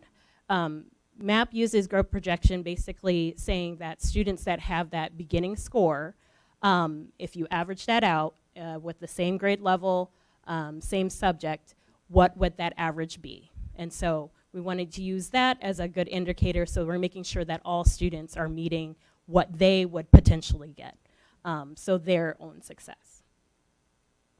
Then looking at math. When looking at the math assessment, we will increase the number of kindergarten through 5th grade students meeting their projected growth from 28 to 33% when comparing that, again, fall to spring benchmark. With math, we know that we're getting that new math curriculum, and so we want to build upon that excitement. A lot of our teachers, even though they did not pilot the actual program that we're going to be using in the fall, really benefited from the PD offerings with Janet Moore and going over, again, those mathematical practices and making sure that we're doing the best that is needed for those students. Ms. Moore actually came into our building, modeled some lessons for teachers, and was able to also observe and actually give those teachers some feedback, and they found that very valuable. The next goal is attendance. And so we're using our Panorama survey data to assess how we're doing with our attendance goal. Panorama puts in those categories of readiness, on track, at risk, and critical. And critical is defined as attending less than 80%. And so with that, our goal is that when using reports from Panorama, we will decrease the number of students in the critical category as shown on the Panorama Student Success Report from 14% to 10% or less by the end of the school year. Okay. I think that we have a great team as far as our SEA, our clinical professional, and our social workers that really work together, integrating and making sure that we are looking at any barriers that are impacting students attending. They do home visits. They have families come to the school, and they work really hard to try to mitigate that process. So my hope is that by monitoring this and making sure that it's a goal in our school improvement plan, that we're going to see some success. And then last is our social emotional learning goal. We're going to use our Panorama to kind of gauge that and our data for our social emotional supports for students. Panorama is a benchmark that is 3 times a year, and what our hope is that through using zones of regulation, we're going to use some more daily regular check-ins so that nobody kind of falls under the radar. So even our maybe more internalizing students, making sure that they are being heard and being represented in that data as well. And so I think that that's a better way to kind of be more proactive, and I think that our system will work to make sure that all students feel like they have caring adults in the building. So I'll take any questions. Board members, any questions? Is there anything tied to your goals or your planning with regards to the additional students you'll be having next year? Yeah, so our teachers are working really hard in collaboration with admin just to make sure that we have some welcoming plans. We've already done like a teacher dinner and invited a lot of the Wiley teachers that were going to be here. And so in regards with families, those plans are in the works to make sure that everybody feels welcome at Thomas Paine. Mm-hmm. Any other questions? All right, go ahead, Sherry. Yeah, I don't know exactly how to describe this, but I'll start with the premise that I know that all teachers are working very hard to work with every single student so that they make gains. But I was wondering what you attribute the goals, the gains that were made this year with the 4th graders and the 3rd graders at your school who made higher growth. I think also, so as I was talking about math, a couple of those were teachers that actually were in the pilot program, and even though it wasn't the program that was picked, I do feel that that additional professional development may have helped with that increase. Anyone else? All right, thank you. Thank you.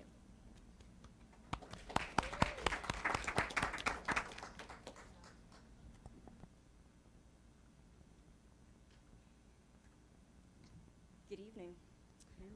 My name is Melanie Furch. I'm the assistant principal at Yankee Ridge, and I am honored on behalf of our staff, our faculty, and our scholars who partner in our work to present our goals for the next school year. So with that, I can echo a lot of the sentiments of my colleagues in regards to programs that we have in place. So you'll hear some similarities. Our first goal is SEL related, student voice in regards to our panorama. So we're going to increase our favorability rating and social awareness in both kindergarten through second and our third through fifth from the spring of 2023 scores of 55% to 61%. And that is based on social awareness, and that is knowing ourselves, knowing where our triggers are, where our frustration levels are, seeing that in others, being able to be kind and considerate, showing empathy. We're going to do that through our restorative practices and our year-long kindness campaign. Our second SMART goal is in teaching and learning, and so it focuses on math. Yankee Ridge will increase the amount of scholars making their growth projection in math. Kindergarten through fifth grade scholars will increase meeting their projected growth from 29% from spring of 2023 to 34% in the spring of 2024. That's lofty, but we are going to do that. We made great gains this year in regards to various levels in math, and so we're going to continue the work. Our next goal is our literacy goal. Yankee Ridge will increase the amount of scholars making their growth projection in reading. Our first through fifth grade scholars will increase meeting their projected growth from 30% from spring of 2023 to 35% in 2024. Again, this is lofty, but in regards to our literacy, we did a huge campaign in March, the March Madness, or our hoopla. So our scholars earned our goals. They are our partners in our work. So they set goals, even kindergartners, where they looked at where they were and set a goal of where they wanted to be in regards to just looking at the color of the data, whether they wanted to be from the red to the yellow and then to green. They are our partners in our work, and so they earned extra inflatable time at the end of the school year, and then they also, right? Who would want extra inflatable time? As well as opportunity to see our teachers volunteer to play knockout and root for them, and then the grade levels, battled against each other. So we love that part. We love our March Madness. Our last goal is in regards to attendance. Yankee Ridge will increase scholar attendance, as indicated on panorama surveys, from 89% of the school year from this year, 2022-23, to 94% at the end of the school year of 23 and 24. By focusing on culturally welcoming classrooms, incentive programs during our second and third year quarter terms. And so with this, we're really focusing on those healthy habits during our winter, hand washing, our personal hygiene, coughing into our elbows, as well as our healthy habits, what we're eating, how much sleep are we getting.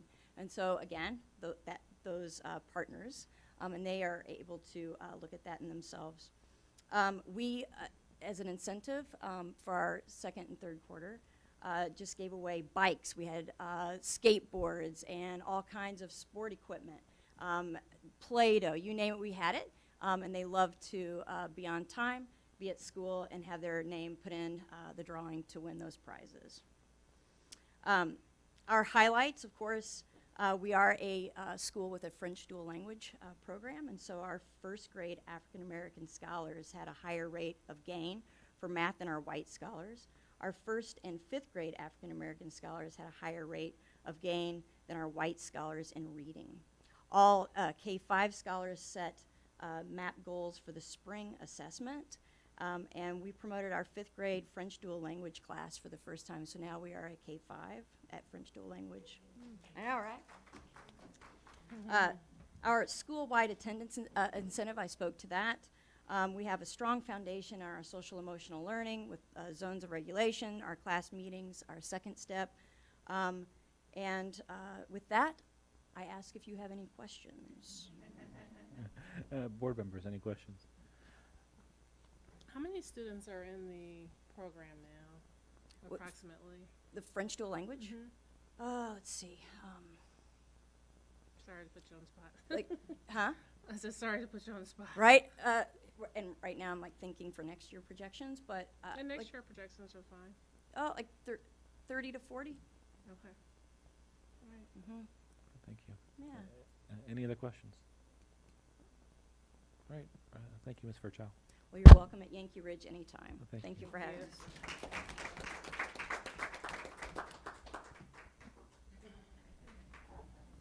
So again, just want to thank all the hard work that our school improvement teams have done and our leaders. I am so very proud of all of you. They've worked so hard to gather all this information, collaborate with their teams to get everything prepared for you this evening. Because in addition to this, they were closing out the school year, also all participating in math training with our illustrative mathematics, so they could be ready to support all of our educators. So really proud of all the hard work that they're doing, and we're really looking forward to communicating progress with all of our stakeholders along the way. So thank you all very, very much. Oh, and also one more thing. I also have to thank Ms.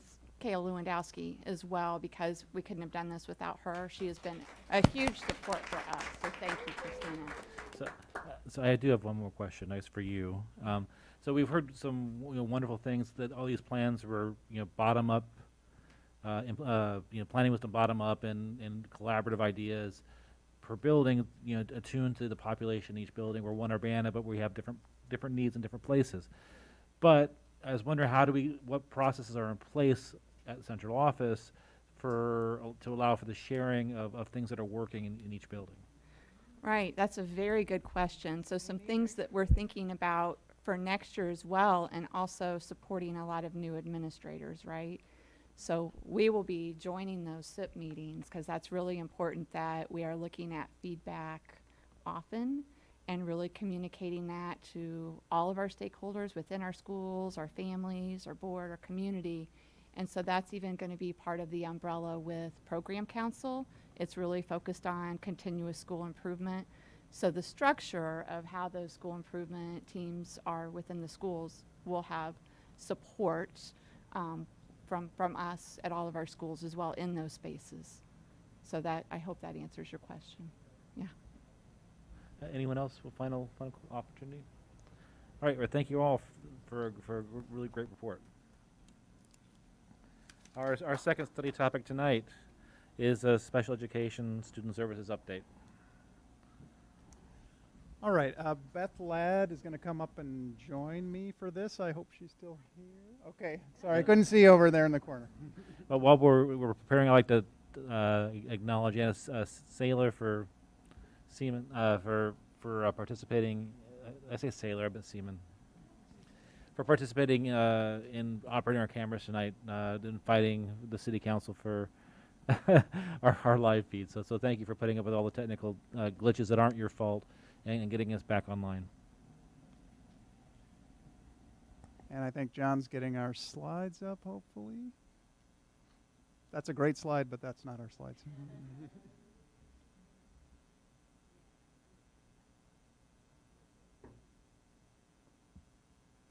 As John's pulling that up, I just wanted to mention, so Beth had mentioned that she was ending her time as our Urbana Early Childhood School principal.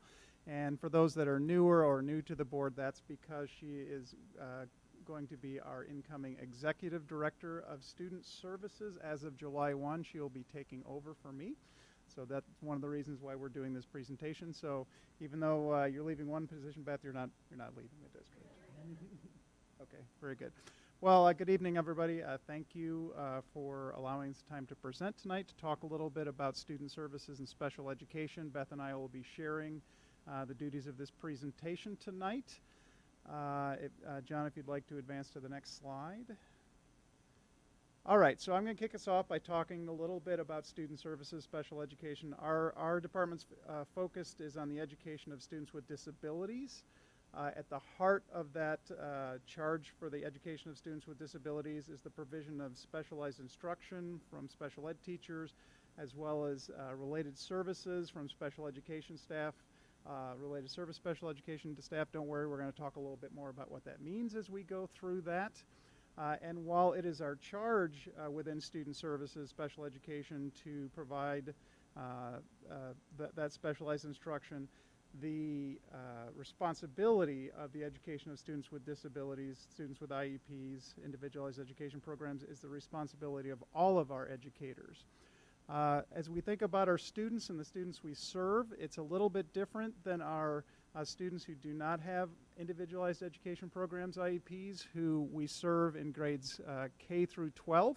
For students with disabilities, we have responsibilities from students who are age 3 and even students who are younger than 3 that we do transition services with, and Beth is very aware of that. She was sitting in some IEP meetings today for transition today, I believe. All the way through students, for some students that stay with us through the end of the school year where they turn 22. That rule changed a couple of years ago. It used to be that students could potentially receive services until the day before their 22nd birthday, and that changed a little bit. And now, if their birthday falls during a school year, they can potentially stay with us through the end of that school year. So that's a little bit about our age range that we work with. I'm going to kick it back over to you, Beth, talk a little bit about services and programs. So under our legal obligation, we're required to provide a continuum of services to our students. You'll hear the term LRE, or least restrictive environment, when considering student services and special education.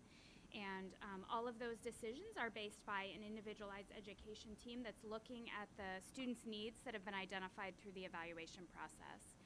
The continuum of services that we talk about refers to a variety of different things. It can refer to the location of where a student's receiving their services. It can refer to the types of services a student's receiving, the amount, the strategies and the curriculum that we are engaging that student in. We're also a huge component of special education services is not just having an identified disability, but having an educational need for specialized instruction. And so that's what our teachers are doing and should be doing in their instruction with students, is engaging them above and beyond their general education core curriculum that they receive from their general education teachers, and specializing based on the needs that we've identified. You have the next one too. And so here's just a variety of examples of what we mean by services and continuum of services. We have students eligible for services under a speech language eligibility who are receiving 30 to 60 minutes a week of instruction, all the way on up to students who are placed through the schools or families in residential placements in or out of the state. There's a wide variety of services, and for the number of students we have, you'll see that many number of individualized plans for our students. So when we talk about eligibility for services under the Individuals with Disabilities Education Act, or when a student has an individualized educational program, it is a categorical system, which means you need to meet eligibility criteria for one or more of these 14 different disability areas up here.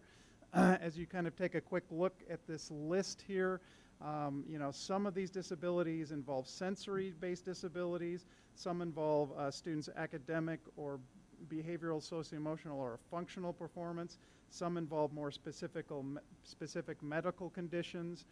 These disability areas are broadly defined at the federal level and the state level, and then it's up to each individual district to come up with an operationalized eligibility criteria for each of these. And there's a team process where we use our professionals to go through, do assessments, determine eligibility, and develop a plan. So these are our 14 disability areas that our students might potentially receive services under. And John, if you'd like to go to the next slide.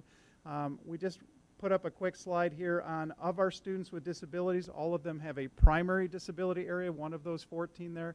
This gives you an idea of who our students are, or what disability area they qualify under if they have a disability. So you'll see specific learning disability, and that's typically in the areas of reading, math, or written expression, or any one of those three, or all of those. That's about a third of our students, 35%. About 20% of our students with IEPs have a primary disability where they have a speech or language impairment. They may have articulation disorders. They may have expressive or receptive language delays, those kind of things. Our third largest is autism. We do tend to run just a little bit above state average in autism. That's 12% of our population.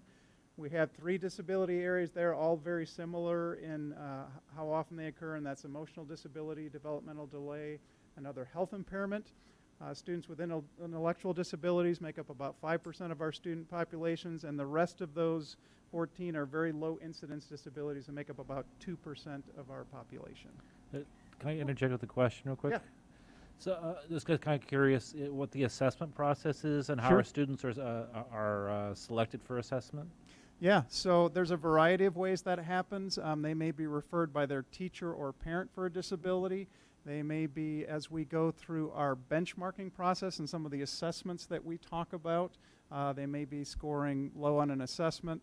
At the elementary level, we have problems. At all levels, we have problem-solving teams, but we are continuously looking at data, providing interventions, and making referrals through a variety of processes.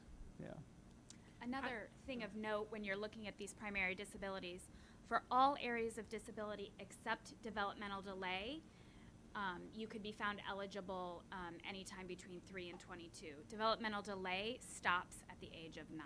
Yeah. That's a unique category, and that one varies from state to state more than the other eligibility areas. Tori, did you have a question? How do we compare? I noticed you said that we were a little higher on the autism. Yeah. It's a couple of percentage. What about the others? Yeah, How do we most of compare? them are within a couple of percentage points. Okay. Another one we're a little bit higher than state average is emotional disability.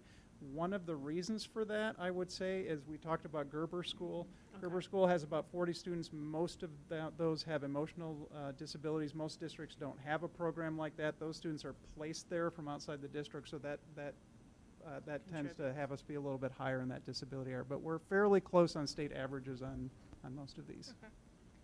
And Paul, to go back to your question around the assessment process, so there's a term called child find that we as a district and all district employees have to identify and evaluate students that are suspected of having a disability. And so we discuss that quite a bit in terms of ensuring that all of our staff and administrators understand their accountability to child find. And in looking at early childhood, we're talking about child find for students that aren't in our schools. And so working with our community partners to make sure that families, doctors, anybody in the community understands that we're there to make sure that if they have a student with a disability, we'll walk them through that process and serve them as their 3- and 4-year-olds. I think Sherry had a question real quick. Through your tenure, have you seen these numbers change through the years that you've been here? They have not changed significantly. This is, I would say this breakdown has pretty much, in the 12 years I've been here, pretty close to this. And the numbers of the students as well? Oh yeah, so that's our next slide. Okay. Yeah, we have a little data on the next slide. I think on the last 6 years, if you want to increment there. So we have typically run about 16 to 18% of our student population qualifying for IEPs. To give you numbers, that's about 750 to 800 students or so of our student population. You'll see a little dip in there. That's a COVID dip there. Our total student population went down during COVID, and it went down even more for our students with disabilities. And to me, probably that's attributable to the difficulty with remote learning for our students with disabilities. That was probably more difficult than neurotypical students. think it also became difficult to fulfill our obligation for child find. Correct. With instruction and access to education being what it was during those years. I will say, you know, we talk a little bit about state averages. We also run, state averages are about 15 to 16%. We do run a little bit higher than that. When Beth and I talked about that a little bit, again, Gerber raises our percentage a little bit. I would say our early childhood programming probably raises that a little bit too, because we have a very robust early childhood program, probably a bigger early childhood program than a lot of school districts. And they work very hard at Child Find, working with early intervention and our community partners to make sure we're identifying students who may have disabilities. And I don't know that that's as true everywhere.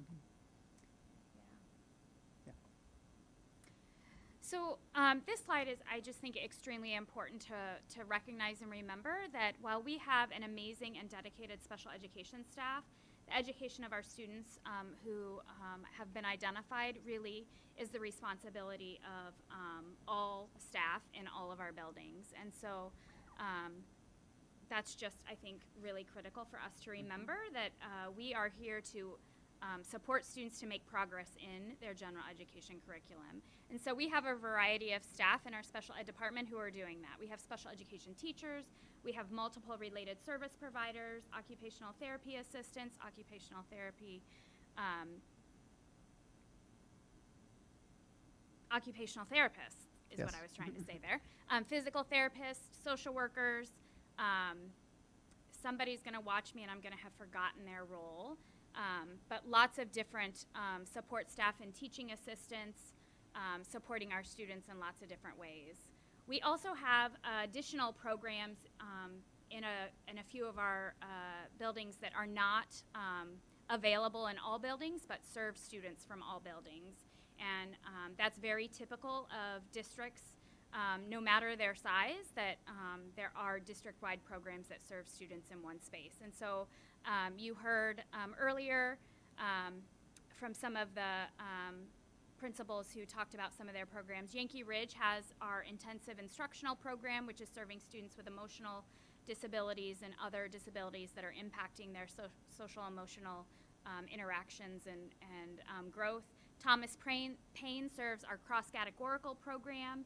In Urbana, the cross-categorical term has really centered around a more self-contained program for students with a variety of disabilities who need extra support across many, many domains. In other districts, cross-categorical term is used differently, so that's just something to keep in mind. But we also have life skills programs that cross all of our elementary, middle, and high school programs as well, and our young adult program that's based at the high school at this point.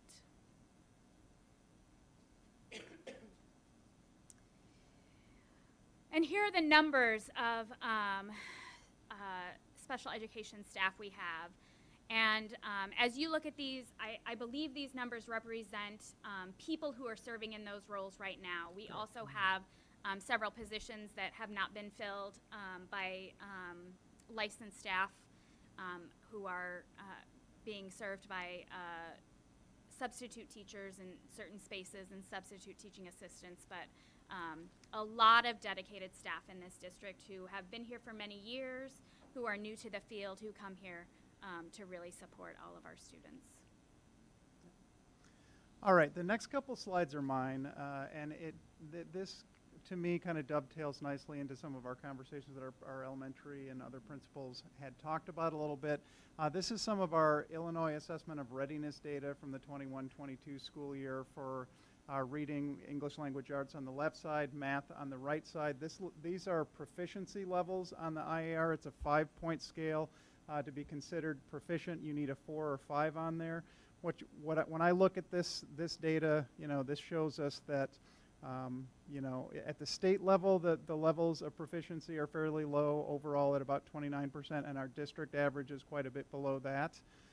And the pattern is similar for math overall.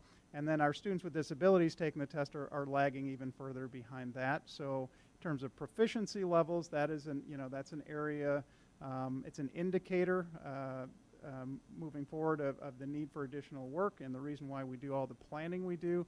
And if you want to move to the next slide here. So proficiency is one piece, and then growth is another piece. And you heard our principals talk a lot about growth here. So this is Illinois Assessment of Readiness growth data here. And again, these growth percentiles, when we look at this, this represents students' growth over time on a test on the IAR 1 year to the next year, taking the students' starting level into account and then looking at the rate they're growing. So you really want growth percentiles above 50%. And if we're not there, then students aren't growing at the rate they need to be growing to make good progress. And again, our growth percentiles are below state average for all of our students and are also lagging behind for students with disabilities. There's a lot of things to attribute this to. We could talk for a long time about that. Part of this is, COVID effect. Part of this is, hopefully when we look at our 22-23 data, all the great work that has been done in the district, we'll see some additional bounce on that. But to me, and I think to us as we look at this, these will be areas of focus for our equity work moving forward, our curriculum work moving forward, and this just shows us that we have work to do, and the time is now to do that work. Can I ask a quick question here, Todd? Oh, sorry. No, go ahead. The students that take the Illinois Assessment Ready are students in grades 3 through 8. Okay. So does the state, when it presents its data on these percentages, does it also have like disaggregation by socioeconomic level? They do. They disaggregated about every way you could possibly think. So how do we compare with districts of comparable socioeconomic? Oh, that's a good question. I don't know that I have that data. Okay. Yeah. All right. Thanks. Yeah. You can always look at school report cards too. Yeah. If you want to dig further, we can do that as certainly. Well. All right, so that's a little sobering, kind of looking at that data, but we own our data, we look at it, and it gives us a path forward. So I wanted to take just a minute to talk. This is my favorite slide here. These are some things we're proud of. We're going to talk some things we're proud of and some things we had some work to do on. One of the things we're proud of in the last 5 years is the development of our Pathways program. Through that program, we've supported about 15 teachers who had general education classroom teacher licenses get their certification to be a special education teacher. The way that worked is in exchange for us paying for them to take the coursework to become special education teachers, they agreed to work for us for 3 years as special education teachers. One of the things we looked for, I would say we were fairly selective in who we looked for under those programs. We looked for individuals that had some kind of connection to students with special needs or disabilities. Some of them may have been special ed teaching assistants before they got their general education teaching certification. Some of them may have had a master's degree in reading. They may have worked at alternative programs like Ready. They may have had bilingual proficiency in Spanish and English. So really look for that kind of connection for that has helped us fill some teacher roles. We've had some great success stories with our Pathway program teachers. That sub-bullet under there that says uncertain whether ISB will allow this type of program in the future. The certification alternative program that goes along with this was set to sunset this summer. The good news is Beth and I have heard from some regional office of education, some of our colleagues, that this is being extended through 2026. It actually now says that on the ISB website. Now, I haven't got any official notification, but we're taking it as a good sign that they've updated that. So we will be able to continue that option moving forward. I would be remiss if I didn't mention our high-quality, state-recognized, inclusive early childhood programs. Beth and her predecessors and all our hardworking staff at Early Childhood should be very proud of the way they provide services for students with disabilities in an inclusive setting. That is not true everywhere, and that is just the way we do things here, something to be proud of. Another thing we're proud of is our responsiveness to our teachers. Our teachers did come to us this year asking for additional time to work on IEP curriculum-related issues, time for collaboration outside of the school day, time to ask us questions and get professional development and support. So we set aside a 4-hour block once a month for them to come in come in for any time during that 4 hours. We did it actually at early childhood. We had a great turnout. Probably 30 to 40 teachers showed up at each of those times, did it on a monthly basis. It was so successful, we actually worked it into our contract, so we will be doing that again in the future. We're also proud of our commitment to having bilingual staff at all levels. We have bilingual school psychologists, social workers, teaching assistants. I say special education teachers already, maybe I did. But we do have bilingual teaching and instructional staff at all levels. Always need more, but we have made a commitment to make sure that we are, supporting having those roles. We also are proud of the fact that we are extending our teaching assistant calendar for the upcoming school year. One example of that is when we have our elementary school improvement days where we don't have students in session. That in the past has not been a teaching assistant work day. Next year it will be. So they will participate in professional development, work alongside us. In a like way, at the beginning of the year, they will be attending our professional development days. So that'll allow more time for collaboration and professional development for our teaching assistants. And then lastly, I'll just say, like many districts, we've had turnover in our special ed staff, but we are very proud of our committed special ed staff that have stuck with us, have worked hard. We couldn't do any of it without them, so we are very thankful for the special education staff that we have. So I believe this is intentional that I have the concerns and challenges slide, as this will be the work that I'm doing over the next several years. And obviously, in just looking at that brief snapshot of our outcome data for our students, it is something that we should be concerned about. I think there are multiple factors involved in why our data is the way it is. Student need has increased significantly over the last several years. Ensuring that our students are receiving high quality core instruction in reading and math and writing is a huge component to making sure that our students in special education are making the progress that they need to.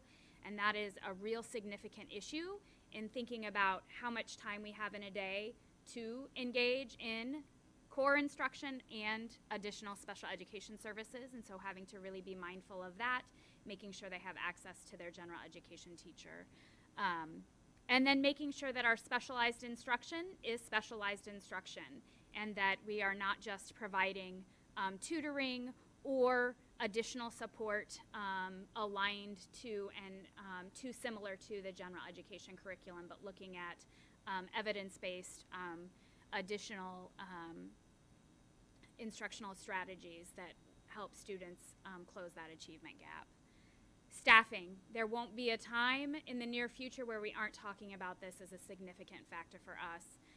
Something I'm concerned greatly about, even before I start, is making sure we have high quality staff and teachers. And so just been a lot of intentional conversations with all of our building administrators around what candidates they're looking at, who they're interviewing, how we're recruiting.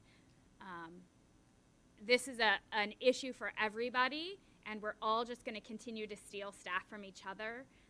You made a great effort with our new contract to financially and climate-wise reinforce attracting new teachers and staff to our district, and so hopefully we'll see that impact. But this is just really, unfortunately, in my opinion, the beginning of some staffing crisis in our schools in this country that will need some dramatic changes to our educational system before we see a solution actually occur. We just continue to have a need for professional development, making sure that our staff are receiving the professional development that's provided to all general education teachers so they have an understanding of what's happening in the core grade level instruction, but also supplementing that with what's needed to make sure that they are growing themselves personally in terms of what specialized instruction is, how to be legally compliant. And then, you've heard it from multiple families and community members over the last several months at board meetings here. We are in a space of distrust and concern from our community over the services we're providing to our students, and so we need to really rebuild and strengthen those relationships, and that's obviously a huge priority for us moving forward. And so we have operated with a special education parent advisory committee over the last several years. Just go with several. 4 or 5. And over time, it's had some more successes than we've seen recently. Obviously, COVID hit, and we had some difficulty in pulling people together. We saw some increased success with some Zoom participation. But most recently, it has not been a space that has been working effectively to meet the needs of bridging that gap between the community and our families and our staff. And so we're really looking at adjusting that, revisiting what that could look like, and strengthening that in a way that really is collaborative and problem solving to meet the needs of our community.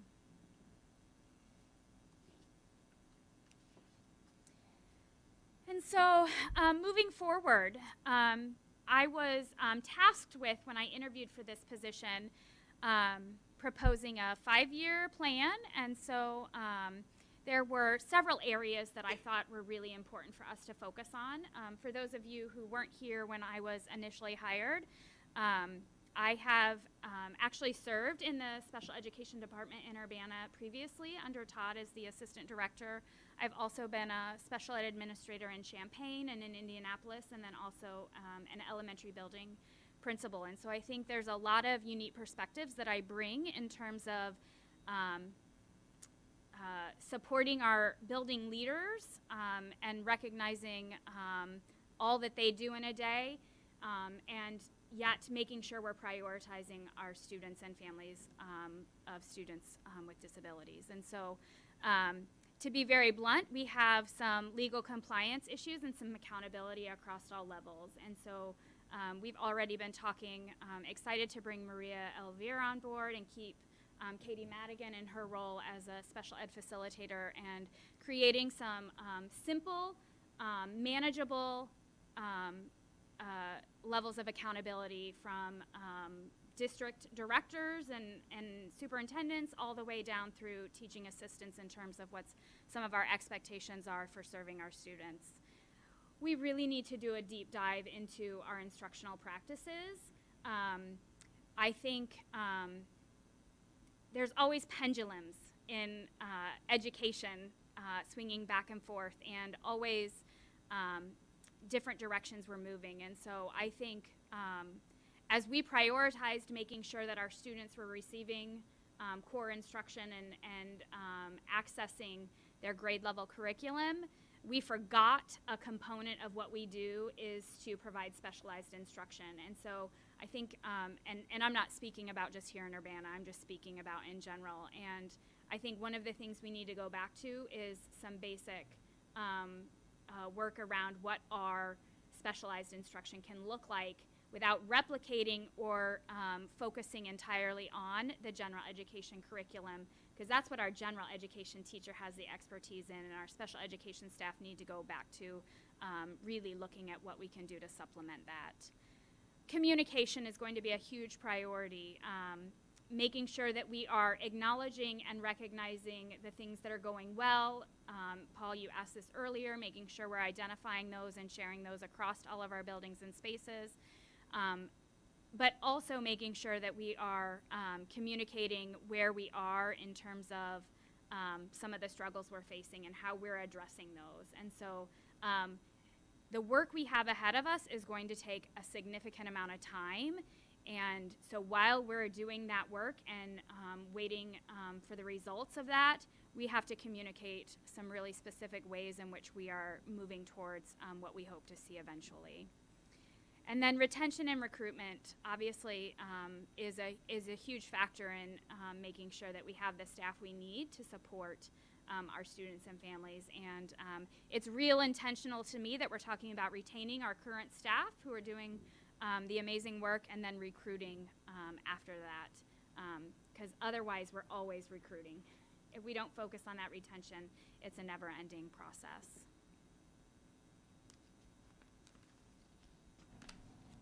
Right. Board members, any questions?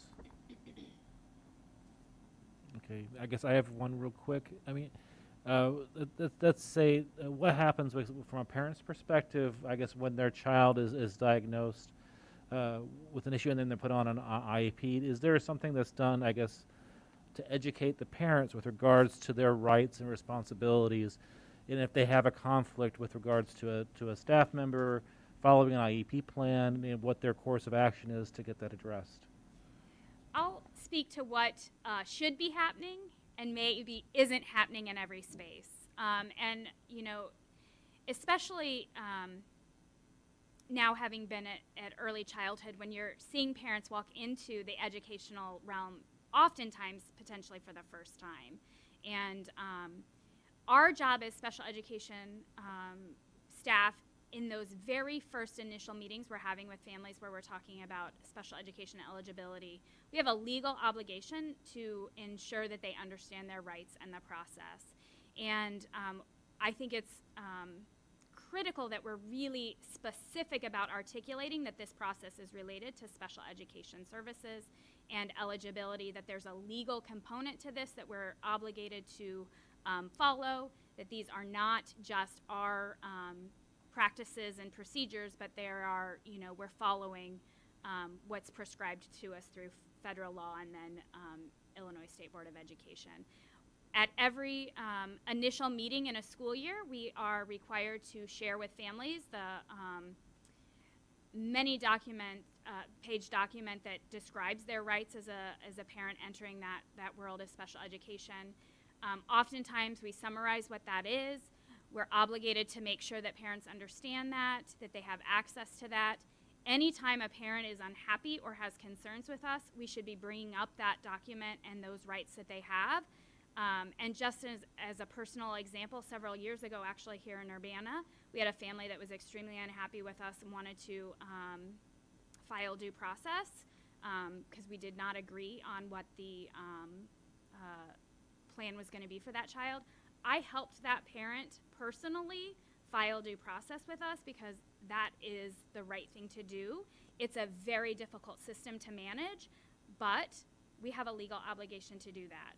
Do I want a family to file due process on us? Absolutely not. Did we end up going through mediation and finding a resolution to the problem? Yes.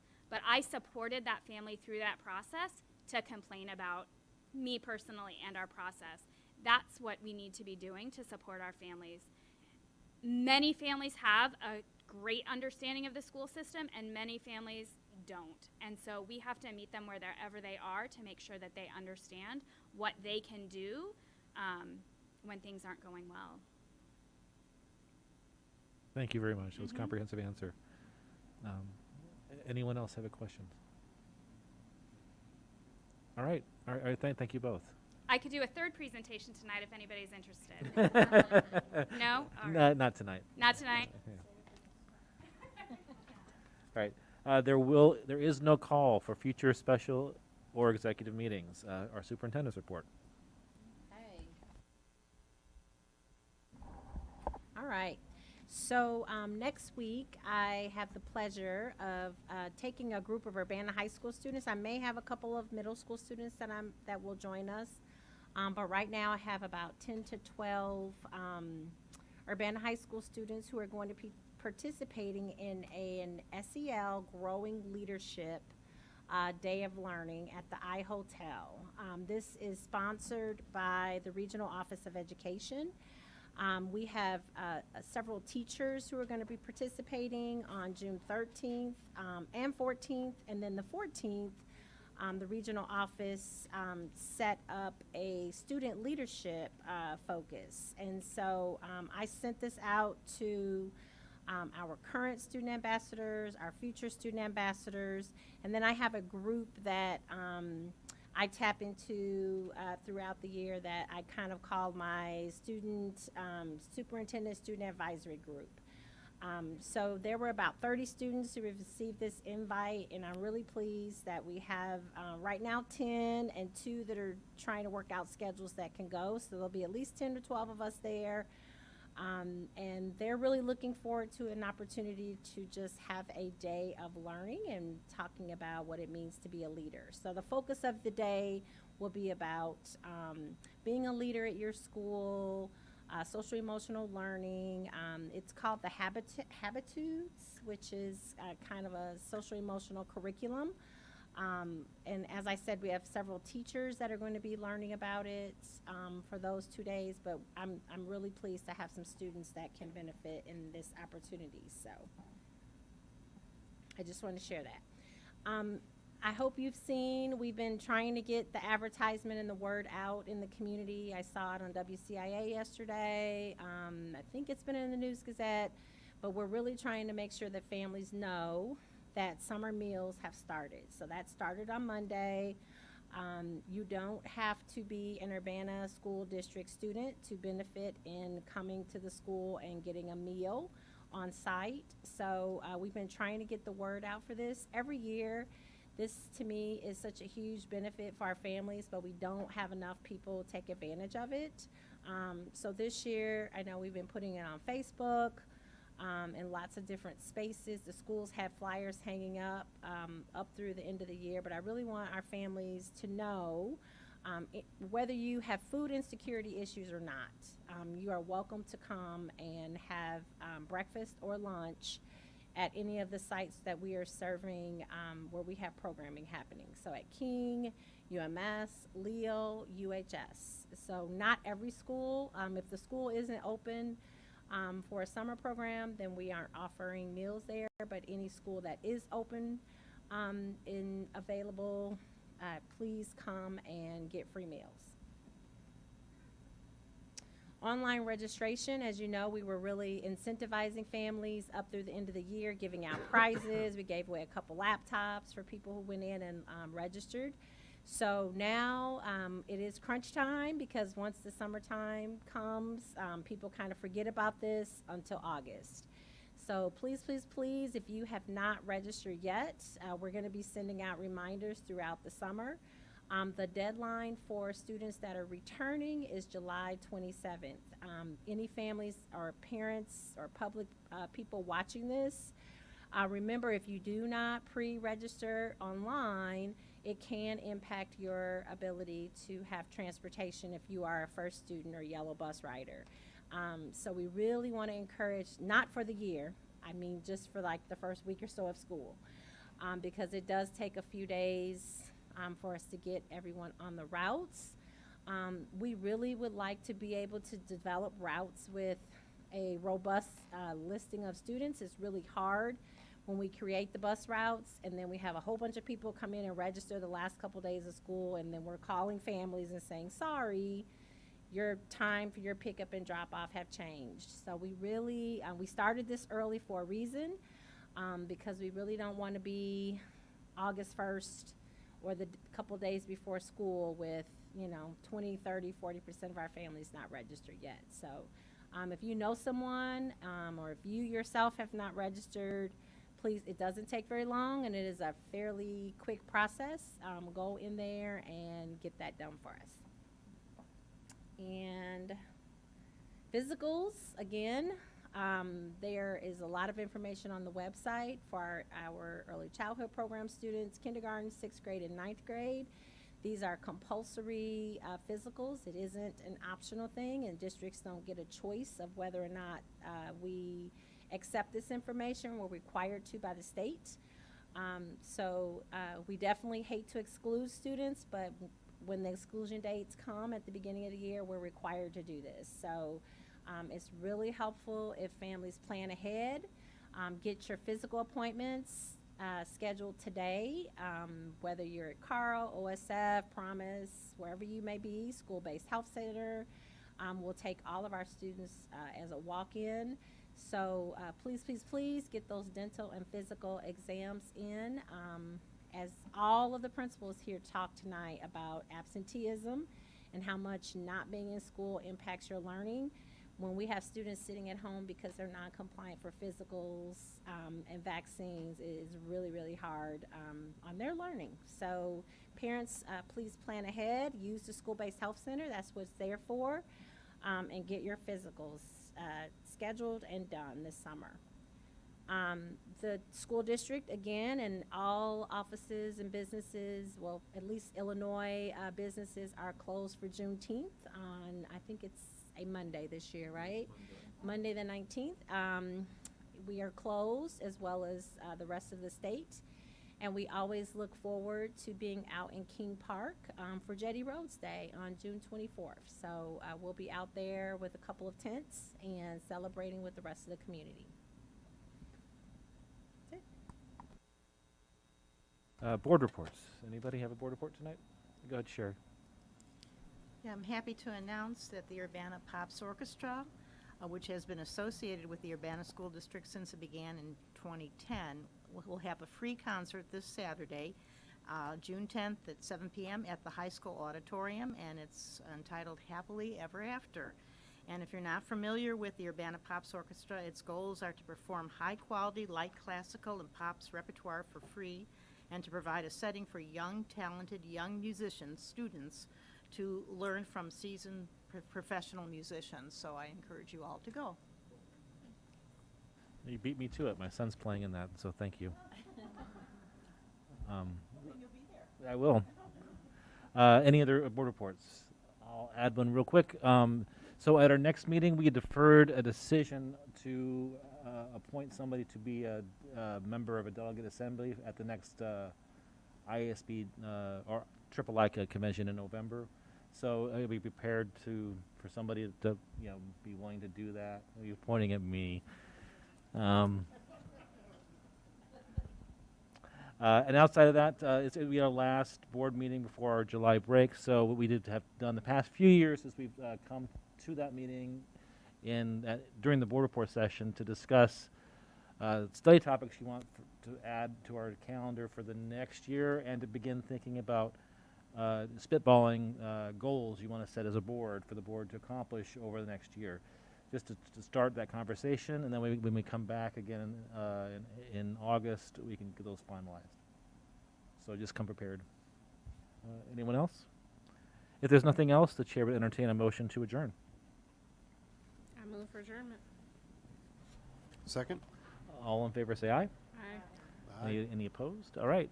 Thanks, everybody. We're done relatively early, I guess.